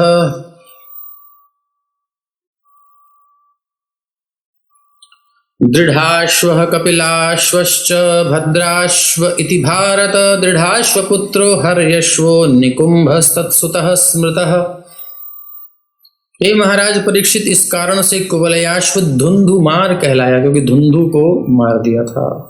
किंतु उसके 3 पुत्रों को छोड़कर शेष सभी धुंधु के मुखारबिंद से निकलने वाली अग्नि से जलकर राख हो गए। इतना भयंकर था कि 21,000 पुत्र जो थे उनमें से केवल 3 बचे, बाकी उसकी अग्नि से जल गए। फिर भी वो मर तो गया। अभी कहाँ कोई असुर है, अभी कौन प्रबल है? ऐसा कोई प्रबल नहीं है इस समय। जो पहले थी आतंक थी ना, वो अभी नहीं है इस दृष्टि से देखा जाए तो। लेकिन क्या है कि अभी जितने हैं वो असुर ज्यादा हो गए। पहले असुर इतने नहीं थे, जो होते थे मार डाल देते, होते थे बहुत पावरफुल। लेकिन अभी इतने सभी सब असुर हो गए, लगभग। हम अपने अंतःकरण में देखें, हमारे यहाँ के सद्विचार ही आते हैं। जितने असुरों की क्रियाएं हमारे मन में नहीं आती, क्या इच्छा नहीं होती? कभी कोई दृष्टि नहीं होती कहीं, बिल्कुल भी नहीं होती है ना।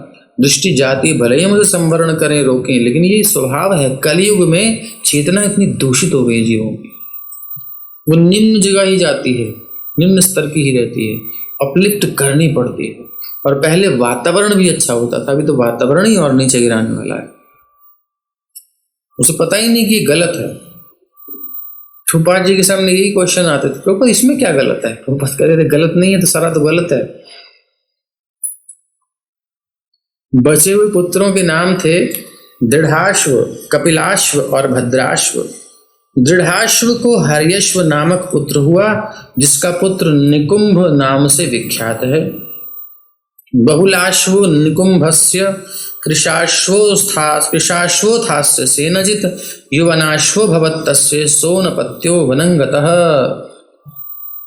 निकुंभ का पुत्र बहुलाश्व हुआ, बहुलाश्व का पुत्र कृशाश्व हुआ और कृशाश्व का पुत्र सेनजित हुआ, सेनजित का पुत्र युवनाश्व, युवनाश्व की कोई संतान नहीं हुई, इसलिए वो गृहस्थ जीवन त्याग कर जंगल चला गया। Best option. कहाँ चक्कर में पड़े, नहीं हो रही, ठाकुर जी की कृपा है, बहुत अच्छी बात है।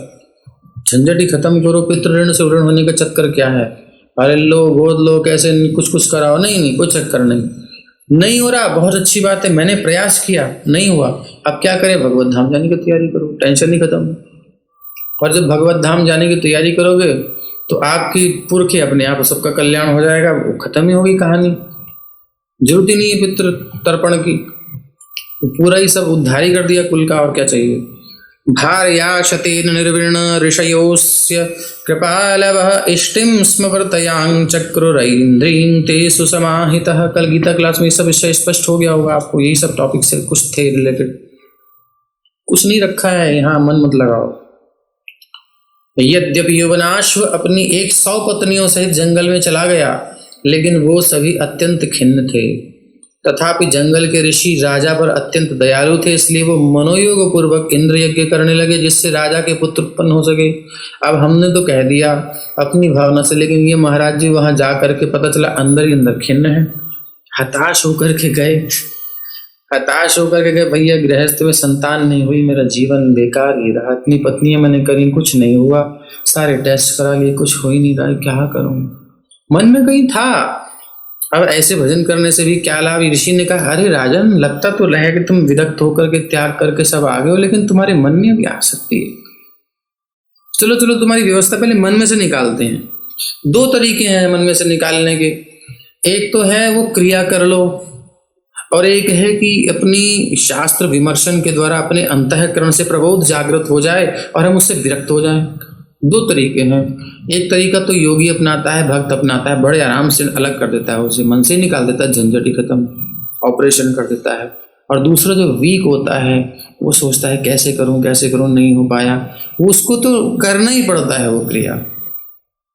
तो वही इन्होंने देखा, ऋषि ने ये ऊपर से कर रहा है, ढोंगी हो जाएगा, पाखंडी हो जाएगा, इसलिए अंदर से भी करना चाहिए इसको। तो क्या करें, बोले तुम्हारे लिए पुत्र यज्ञ करते हैं, इंद्र यज्ञ करेंगे जिससे पुत्र उत्पन्न हो सके। यदि कोई चाहे तो अपनी पत्नी के साथ वानप्रस्थ आश्रम में प्रवेश कर सकता है, लेकिन वानप्रस्थ आश्रम का मतलब क्या है, खाली ये नहीं कि हमने पहन लिए कपड़े और वो निकल गए, और वैसे नहीं। ऐसे बहुत से लोग होते हैं जो घूमते हैं स्त्रियों के साथ लाल कपड़े में, देखेंगे, लेकिन वो लाल ऊपर से होते हैं, अंदर से नहीं है, पता नहीं, तो वहां देखना पड़ेगा। किंतु वानप्रस्थ आश्रम का अर्थ क्या है, गृहस्थ जीवन से पूर्ण विरक्ति, नेचुरल विरक्ति। यद्यपि युवनाश्व गृहस्थ जीवन से विरक्त हो चुका था, लेकिन वो और उसकी पत्नियां कोई संतान न होने के कारण सदा उदास रहते थे। राजा तद यज्ञ सदनम प्रविष्टो निशितर्षितः दृष्ट्वा शयानान विप्रांस्तान पपौ मंत्र जलं स्वयं। अब जब रात्रि हो गई और बहुत, अब देखो अग्नि के आगे बैठे आदमी कब तक बैठा रहे, बहुत परिश्रम होता है। आजकल कहना आसान है, यज्ञ क्यों नहीं कर सकते, करने के बैठोगे तो पता चलेगा, चाहे गर्मी हो चाहे सर्दी हो, आपको अग्नि के आगे बैठना ही बैठना है, स्वाहा स्वाहा करना ही पड़ेगा, तो तपना पड़ेगा। अब जब तपोगे तो प्यास भी लगेगी, तो पानी भी नहीं पीना यज्ञ के समय, बाद में पीने का। तो अब जो है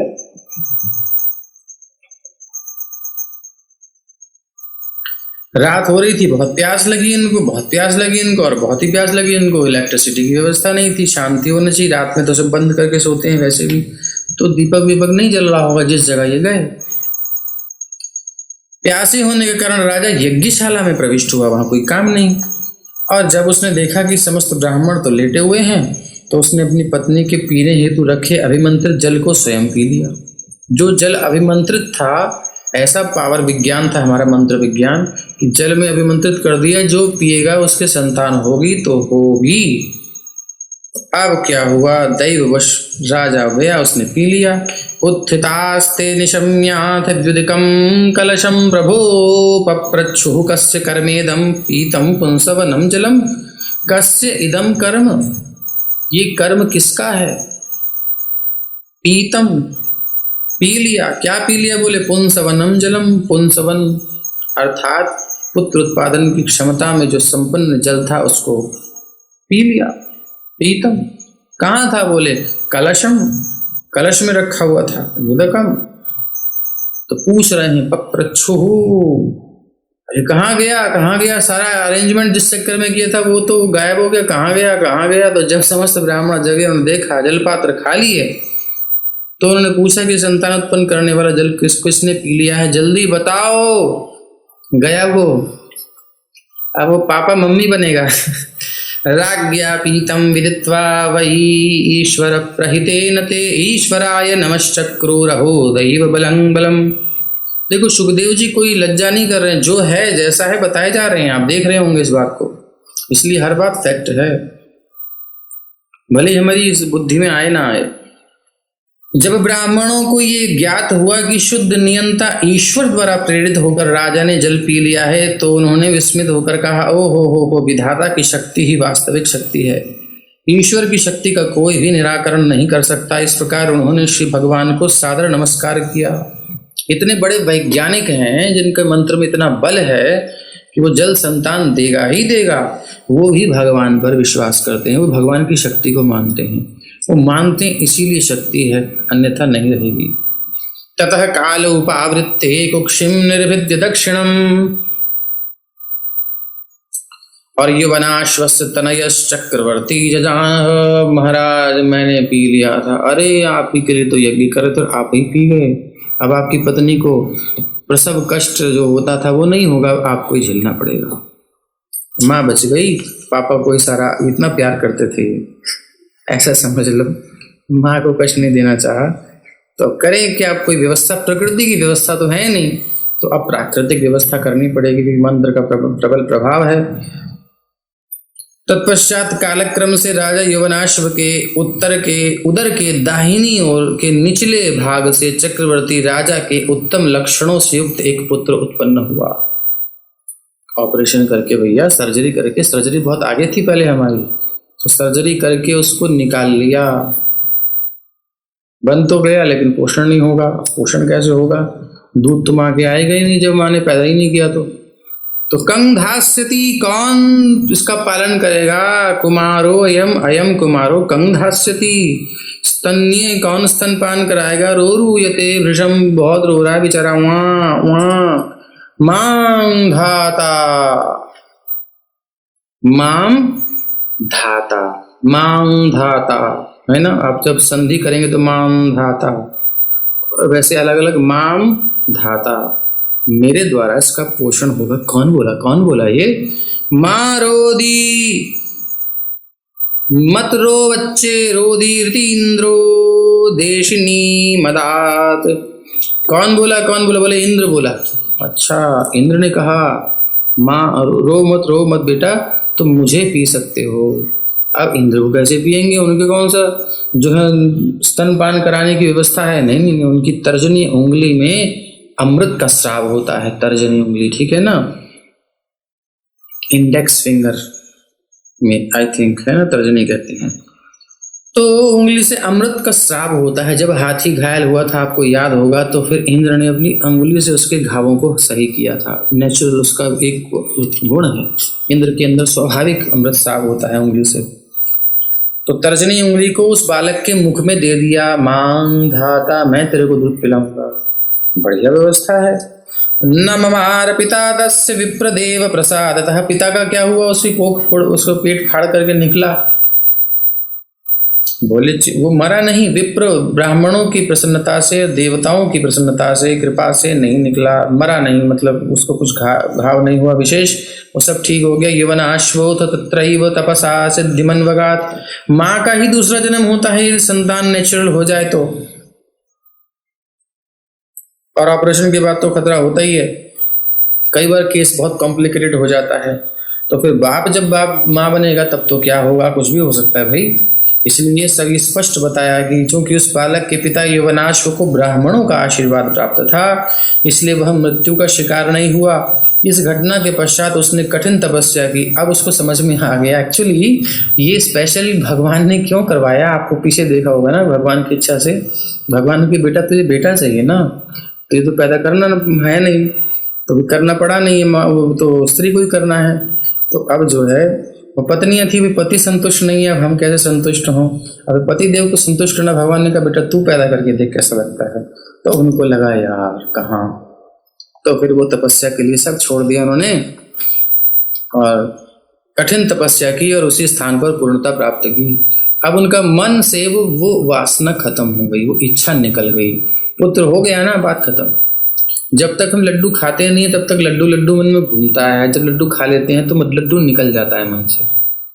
ठीक है, वो है, पड़े तो हैं, क्या करूं, बस पड़े हैं, लड्डू खा नहीं सकते ज्यादा, कभी कभार देख लिया बस, ज्यादा नहीं।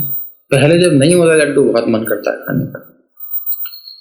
नाम क्या हुआ, त्रसदस्यु, त्रसद्यस्युर्तीन्द्रोऽंग विदधे नाम यस्य वै, यस्मात्र सन्ति ह्युद्विग्ना दस्यवो रावणादयः, यौवनाश्वोऽथ मान्धाता चक्रवर्त्यवनीं प्रभु, सप्तद्वीपवतीमेकः शशासाच्युत तेजसा। यौवनाश्व पुत्र मानधाता रावण तथा चिंता उत्पन्न करने वाले अन्य चोर उच्चकों के लिए भय का कारण बना था। दस्यु, रावण भी तो दस्यु था, लुटेरा था, चोर था, चुरा चुरा करके लूट लूट करके सब उसने संपत्ति इकट्ठी करी, स्त्रियों को भी लूट लूट करके चुरा चुरा करके, और चोर तो था ही, राम जी नहीं है, फिर जा करके सीता जी को हरण करने के लिए चोर की तरह गया, सियार की तरह चोर भी था और लुटेरा भी था। वो तो आपको फेमस पता ही है, कुछ लोगों को बुरा लगे तो लगे, लेकिन ये तो लिखा है भाई, हम बोल रहे हैं और सब कर्म बता रहे हैं सारे। तो त्रसद्यस्यु, कुछ कहना, दस्यु यानी कि लुटेरे को त्रास देने वाला ये पुत्र हुआ, इसलिए इस पुत्र का नाम त्रसद्यस्यु कहलाया। मानधाता को त्रसद्यस्यु भी कहते हैं।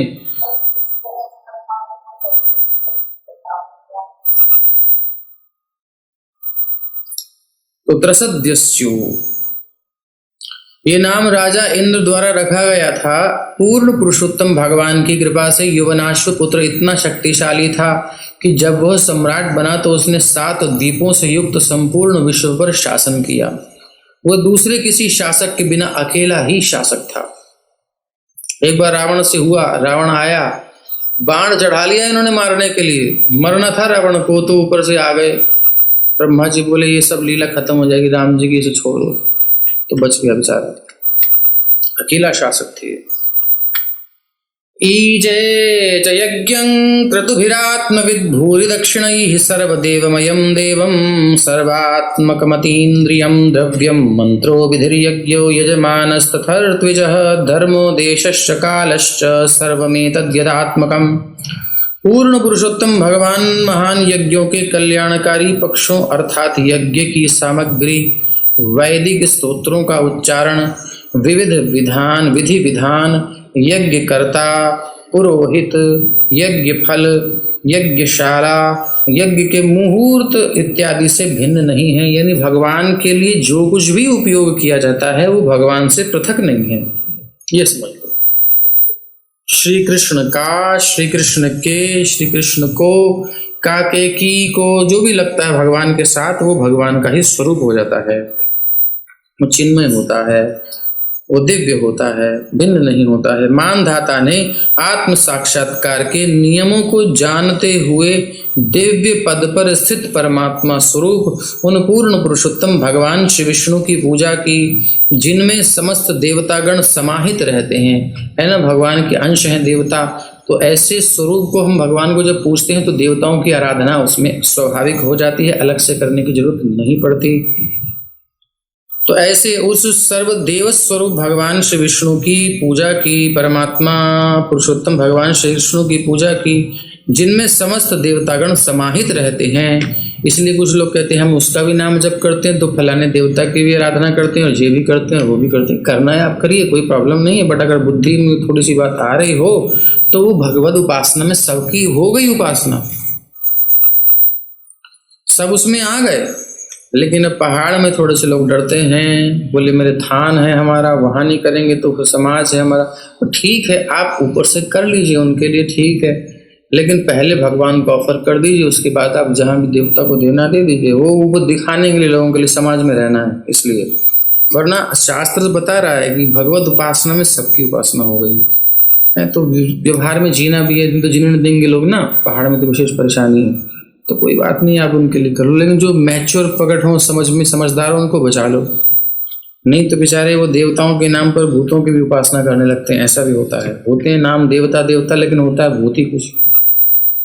हुआ था, ऐसा भी हुआ है, जो खुद बोले हैं आकर के, बोले हम देवता हैं। एक महात्मा है बद्री, बद्री में, आदि बद्री कौन सी जगह है, पहाड़ पर ही हम गए, तो बता रहे हमारे यहाँ वो संत अभी भी विराजमान है। वो गांव के लोग आए, उसके सिर पे आके देवता बोला, भैया हम तो ये सब खाने पीने के लिए थोड़ा सा ये कर लेते हैं, तो हमको मिलेगा कहाँ। तो इनके सिर पे चढ़ जाते हैं, क्योंकि होते हैं ऐसे, तमोगुण थोड़ा सा हो जाता है वहाँ, तो वो यूज कर लेते हैं, तो अपना बलि ले लेते हैं। देवता नहीं मानते, भगवान विष्णु नहीं मानते, पर ठीक है, वो भी है, उनको भी बहुत सारी पावर्स होती हैं, बहुत कुछ मिल जाता है, बहुत जान लेते हैं, किसी का बता देंगे कौन ने चोरी करी, क्या ये छोटी मोटी चीजें बताते रहते हैं। अब भगवत प्राप्ति ना, वो नहीं करा सकते, खुद ही नहीं करी तो कहाँ से कराएंगे। तो देवता अलग है, फिर भी उसके नाम पर कुछ और भी चलता है। बहुत कुछ है, बहुत कुछ है जो हमारी बुद्धि में नहीं आ सकती चीजें, वो सब चल रही है। हम सोच रहे हैं कुछ होता है कुछ। इसलिए पहाड़ियों, बड़े ध्यान से पहाड़ के बहाव में मत बहो, भगवत उपासना ही करना। हाँ, भगवान का नाम है, नाम के साथ उनके गुण भी होने चाहिए। सो ऐसा तो भगवान की उपासना में देवताओं की उपासना हो जाती है। और भगवत उपासना कोई वैष्णव हो गया है, उससे कोई मुर्गा मांगता है, कोई बलि मांगता है, कोई मदिरा मांगता है, तो समझ लो वो भूत है और कुछ नहीं। उसके चक्कर में मत पड़ो। भगवान का आश्रय फिर आपको तैयार रहना चाहिए। मान लो कुपित हो जाएगा देवता, देवता मतलब वो जो कुपित होता है वो वही होता है, तो क्या करेंगे, क्या करेंगे। कुछ नहीं करना है, जैसे अम्बरीश महाराज भगवान को पकड़े हैं, नॉर्मली ऐसे पकड़ के रहना। अगर मन में कहीं डर है उसके प्रति कुछ भावना है आपकी, आपने अपना कनेक्शन दे रखा है, वो धो के मारेगा।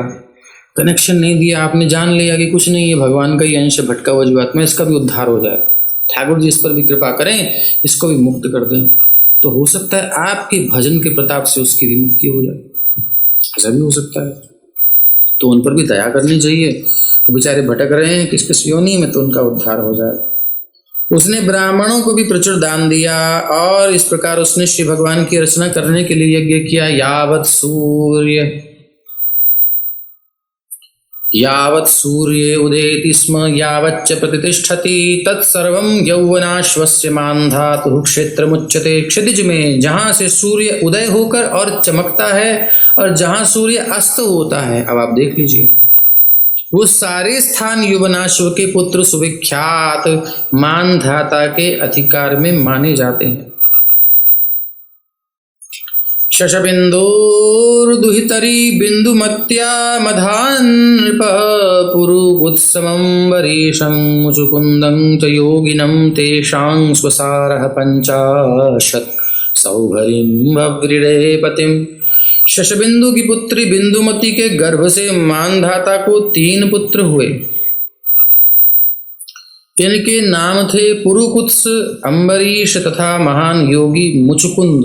अब ऐसे प्रतापी, सबके नाम बहुत बिल्कुल।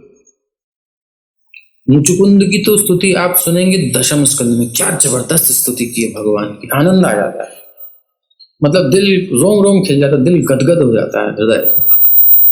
बड़ा सुंदर भगवान की स्तुति करते हो, वो सुनेंगे बड़े आराम से सुनेंगे, है ना। देखो जीवन में करना क्या, यही सब करना। अभी तो अपन लोग अपने आप को फिल्टर कर रहे हैं कि कितनी कितनी स्थितियां संसार में क्या क्या हो रखा है, कितने झंझट हैं। राजाओं के जीवन में भी प्रॉब्लम्स आई हैं।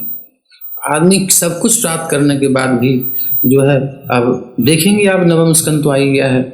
ययाति महाराज के इतना ऐश्वर्य होने के बाद भी किसी को संतान की प्रॉब्लम, किसी को पत्नी की प्रॉब्लम, किसी को शरीर की प्रॉब्लम, किसी को राज्य की प्रॉब्लम, किसी को इसकी, किसी को उसकी, कुछ ना कुछ समस्या ही समस्या। काहे को यहाँ रहने का, चलने का अपने घर। तो ये सब चीजें क्लियर होने के बाद, फिल्टर होने के बाद, जब मन शांत होकर के बोले अब यहाँ कुछ नहीं, रहना नहीं, देश बेगाना है। अभी आज सब कुछ सिचुएशन ठीक है, कल को फिर उल्टी हो सकती है। भैया आज आपने स्त्री शरीर में बढ़िया से व्यवस्था कर ली, सब मेंटेन कर लिया, नेक्स्ट लाइफ पता नहीं फिर कौन सा रोल मिल जाएगा। अभी आप पुरुष शरीर में हम बड़े उतराते हैं कि अब ये वो, अगली लाइफ में फिर पता नहीं क्या मिल जाएगा, कुछ पता नहीं ना। सिचुएशन कितनी एडजस्टमेंट करो फिर समस्या पैदा हो जाएगी।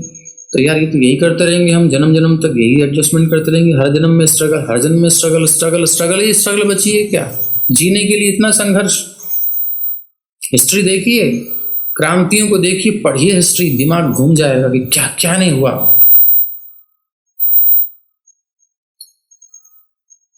धर्म वर्म सब साइड में होकर नियम रगड़ देते हैं लोग, बिल्कुल पुरुष हो स्त्री कुछ नहीं देखते, बच्चे कुछ नहीं देखते।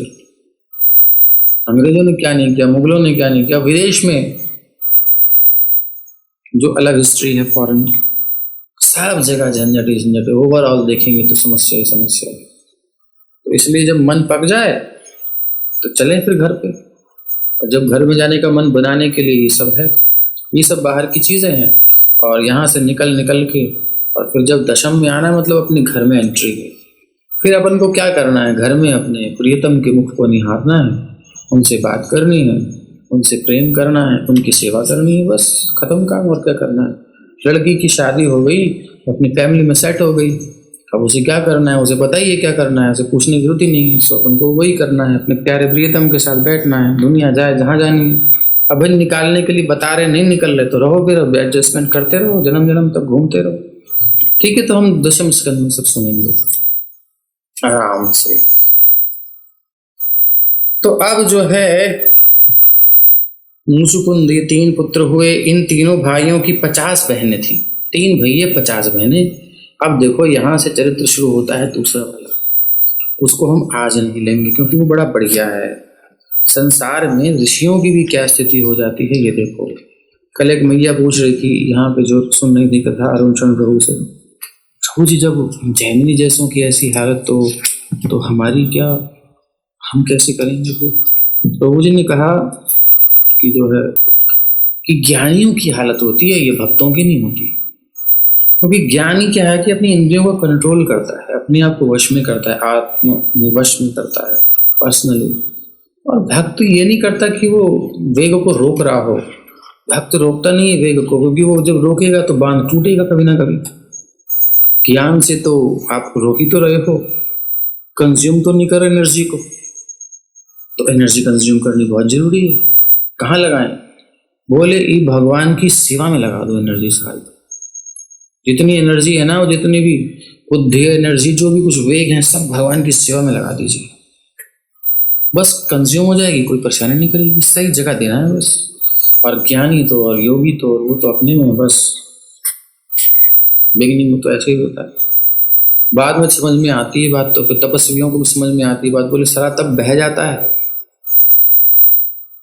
तो फिर भगवान की सेवा में लगाकर वो भी मुक्त हो जाते हैं, वो प्रसन्न हो जाते हैं। अब है ही नहीं कुछ खर्च करने को, सब तो अपने प्रभु को दे दिया, सब उनकी सेवा में लगा दिया, समय सारी एनर्जी लगा दी, बचा ही नहीं कुछ। कोई क्या लेके जाएगा, है ही नहीं कुछ अपने पास। तो अब आगे वर्णन आता है, ये 3 भाइयों की 50 बहनें हैं जिन्होंने सौभरी ऋषि को अपना पति चुना। अब ये सौभरी ऋषि का चरित्र बड़ा प्यारा है, और ये ऋषि का चरित्र सुन करके हम समझ सकते हैं कि काम शक्ति कितनी प्रबल होती है। यानी एक एक वेग, क्रोध का वेग, काम का वेग, लोभ का वेग, मद और मात्सर्य का वेग कितना प्रबल है कि रगड़ देता है, योगियों को रगड़ देता है, ऋषियों को रगड़ देता है, मुनियों को रगड़ देता है, लेकिन भक्तों को नहीं रगड़ सकता, क्योंकि भक्तों के पास है ही नहीं कुछ। लूट किसके घर में होगी? जिसके घर में माल होगा। बैंक में से पैसा किसका जो है मतलब फ्रॉड होगा? जिसके बैंक में कुछ होगा, है ही ना कुछ उसके पास, उन्हें सब इन्वेस्ट कर रखा है या सब दान कर रखा है, उसे क्या लूटेगा कोई? ऐसे ही भक्त जो होता है कोई इन्वेस्टर नहीं होता है। भक्त अपनी एनर्जी को सिक्योर नहीं करता, वो अपनी एनर्जी को इन्वेस्ट करता है, मतलब सही जगह पर भगवान की सेवा में लगा देता है।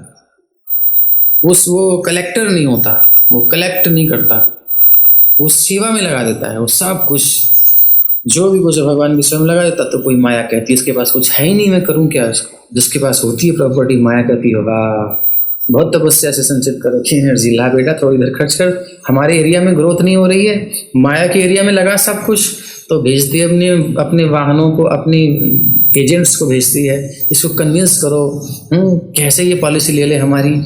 तो फिर कभी रंभा आती है, कभी मेनका आती है और कभी बढ़िया पॉलिसी दे देती है। अब आपने कल सुनी थी कथा, मेनका आई तो उसने बड़ी वाली पॉलिसी दे दी उनको, बहुत लंबे समय तक कई प्रीमियम उन्होंने भरी। और उसके बाद फिर जब वो चली गई, उनको समझ में आया तो मेरा सारा पैसा लूटने आई है, कुछ देगी नहीं बाद में। ये वो प्रोडक्ट दिया एक छोटा सा, शकुंतला देके चली गई। यार मेरी इतनी एनर्जी का ये रिजल्ट, चलो छोड़ो निकलो आगे, दूसरा करते हैं। फिर से तपस्या करी, समझ में नहीं आई अभी उनको। फिर तपस्या करी तो एक और एजेंट भेज दिया माया ने इंद्र के द्वारा। अब आई रंभा, देख तो गए, समझ गई ये भी एजेंट है, इसलिए बड़ी पॉलिसी तो नहीं ली इन्होंने, लेकिन छोटी पॉलिसी फिर भी सेल कर गई। क्या कर गई, बोले क्रोध करवा दिया, कर दिया इन्वेस्ट अपनी एनर्जी का। तपस्या क्रोध में, श्राप देने में नष्ट हो गई, इन्वेस्टर बनी गए। माया बड़ी प्रबल है महाराज, बहुत स्ट्रगल है। आप पढ़िए वाल्मीकि रामायण में, पढ़िए कितना स्ट्रगल किया उन्होंने ऋषि बनने के लिए। राजा ने, राजा से राजऋषि बनने में बहुत एड़ी चोटी का जोर लग गया उनको। ये ऐसे नहीं है टाइटल मिल गया हो, क्वालिटी। फिर राजर्षि से फिर ऋषि बनने में, राजा हटाने में बहुत टाइम लग गया उनको। और फिर ऋषि से फिर महर्षि बनने में तो पूरी जान ही निकल गई उनकी। और तब भी उनको टाइटल, मतलब ब्रह्मा जी ने कह दिया मेरी दृष्टि में तुम पास हो, ओके, बट जब तक वो नहीं कहते तब तक, जिनसे तुम्हारा चल रहा है ना, जिस चक्कर में तुम बने हो, ये सब कर रहे तपस्या, वो जब तक नहीं कहेंगे हम सैंक्शन नहीं कर सकते, उनसे अप्रूव तो कराना ही पड़ेगा। तब जा करके वो सोचते हैं कैसे कैसे करके। मारने को जा रहे थे तो वो देखते हैं एकांत में चंद्रमा की चांदनी में तारे छिड़क रहे हैं, चंद्रमा का प्रकाश हो रहा है, पति पत्नी बैठे हैं पास में, ये मारने गए विश्वामित्र। और जब देखते हैं कि अरे, बोले कितना प्रकाश चंद्रमा का हो रहा है। हाँ बिल्कुल, जैसे विश्वामित्र का हो रहा है। उनके मन में द्वेष नहीं है और इनके मन में द्वेष था। जैसे ये सुना कि मतलब मेरा शत्रु मेरी प्रशंसा कर रहा है एकांत में अपनी पत्नी के साथ, जय हो, रोने लगे। और वो खड्ग को छोड़ करके इनके चरणों में पड़ गए, मैं तो आपको मारने आया था। बस उन्होंने अप्रूव कर दिया कि बस अब तुम महर्षि हो गए, जाओ।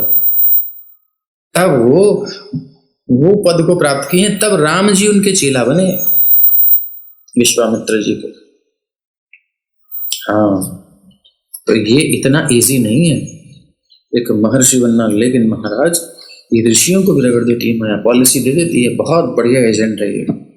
यमुनांतर्जले मग्नस्तस, यमुनान क्या कर रहे थे महाराज, थोड़ा इनका बताइए। बताएंगे, कल बताएंगे, क्योंकि अभी श्लोक हैं ये थोड़ा प्रेम से लेने वाले हैं, कैसे कैसे फंसे, फिर अपनी अनुभूति बताएंगे। श्लोक तो ज्यादा नहीं दिख रहा है, लेकिन कल ही ले लेते हैं। तो कैसे इनकी क्या हुई थी स्थिति, फिर उन्होंने शिक्षा क्या दी। फेलियर जो होता है ना, वो हमको कुछ शिक्षा देके जाता है, कुछ एक्सपीरियंस देके जाता है। इसलिए फेलियर से हमें शिक्षा लेके आगे बढ़ना चाहिए। कभी भी हतोत्साहित नहीं होना चाहिए, अरे मेरे साथ नहीं, कुछ नहीं। एक शिक्षा मिली आपको, एक लेसन मिल गया, आगे बढ़िए। तो सौभरी मुनि को भी बढ़िया लेसन मिला, और उस लेसन के बाद ये बढ़िया से पाठ पार करके और भगवान को प्राप्त किया। तो ये हम देखेंगे कल। श्रीमद्भागवत महापुराण की जय, श्रील प्रभुपाद की जय।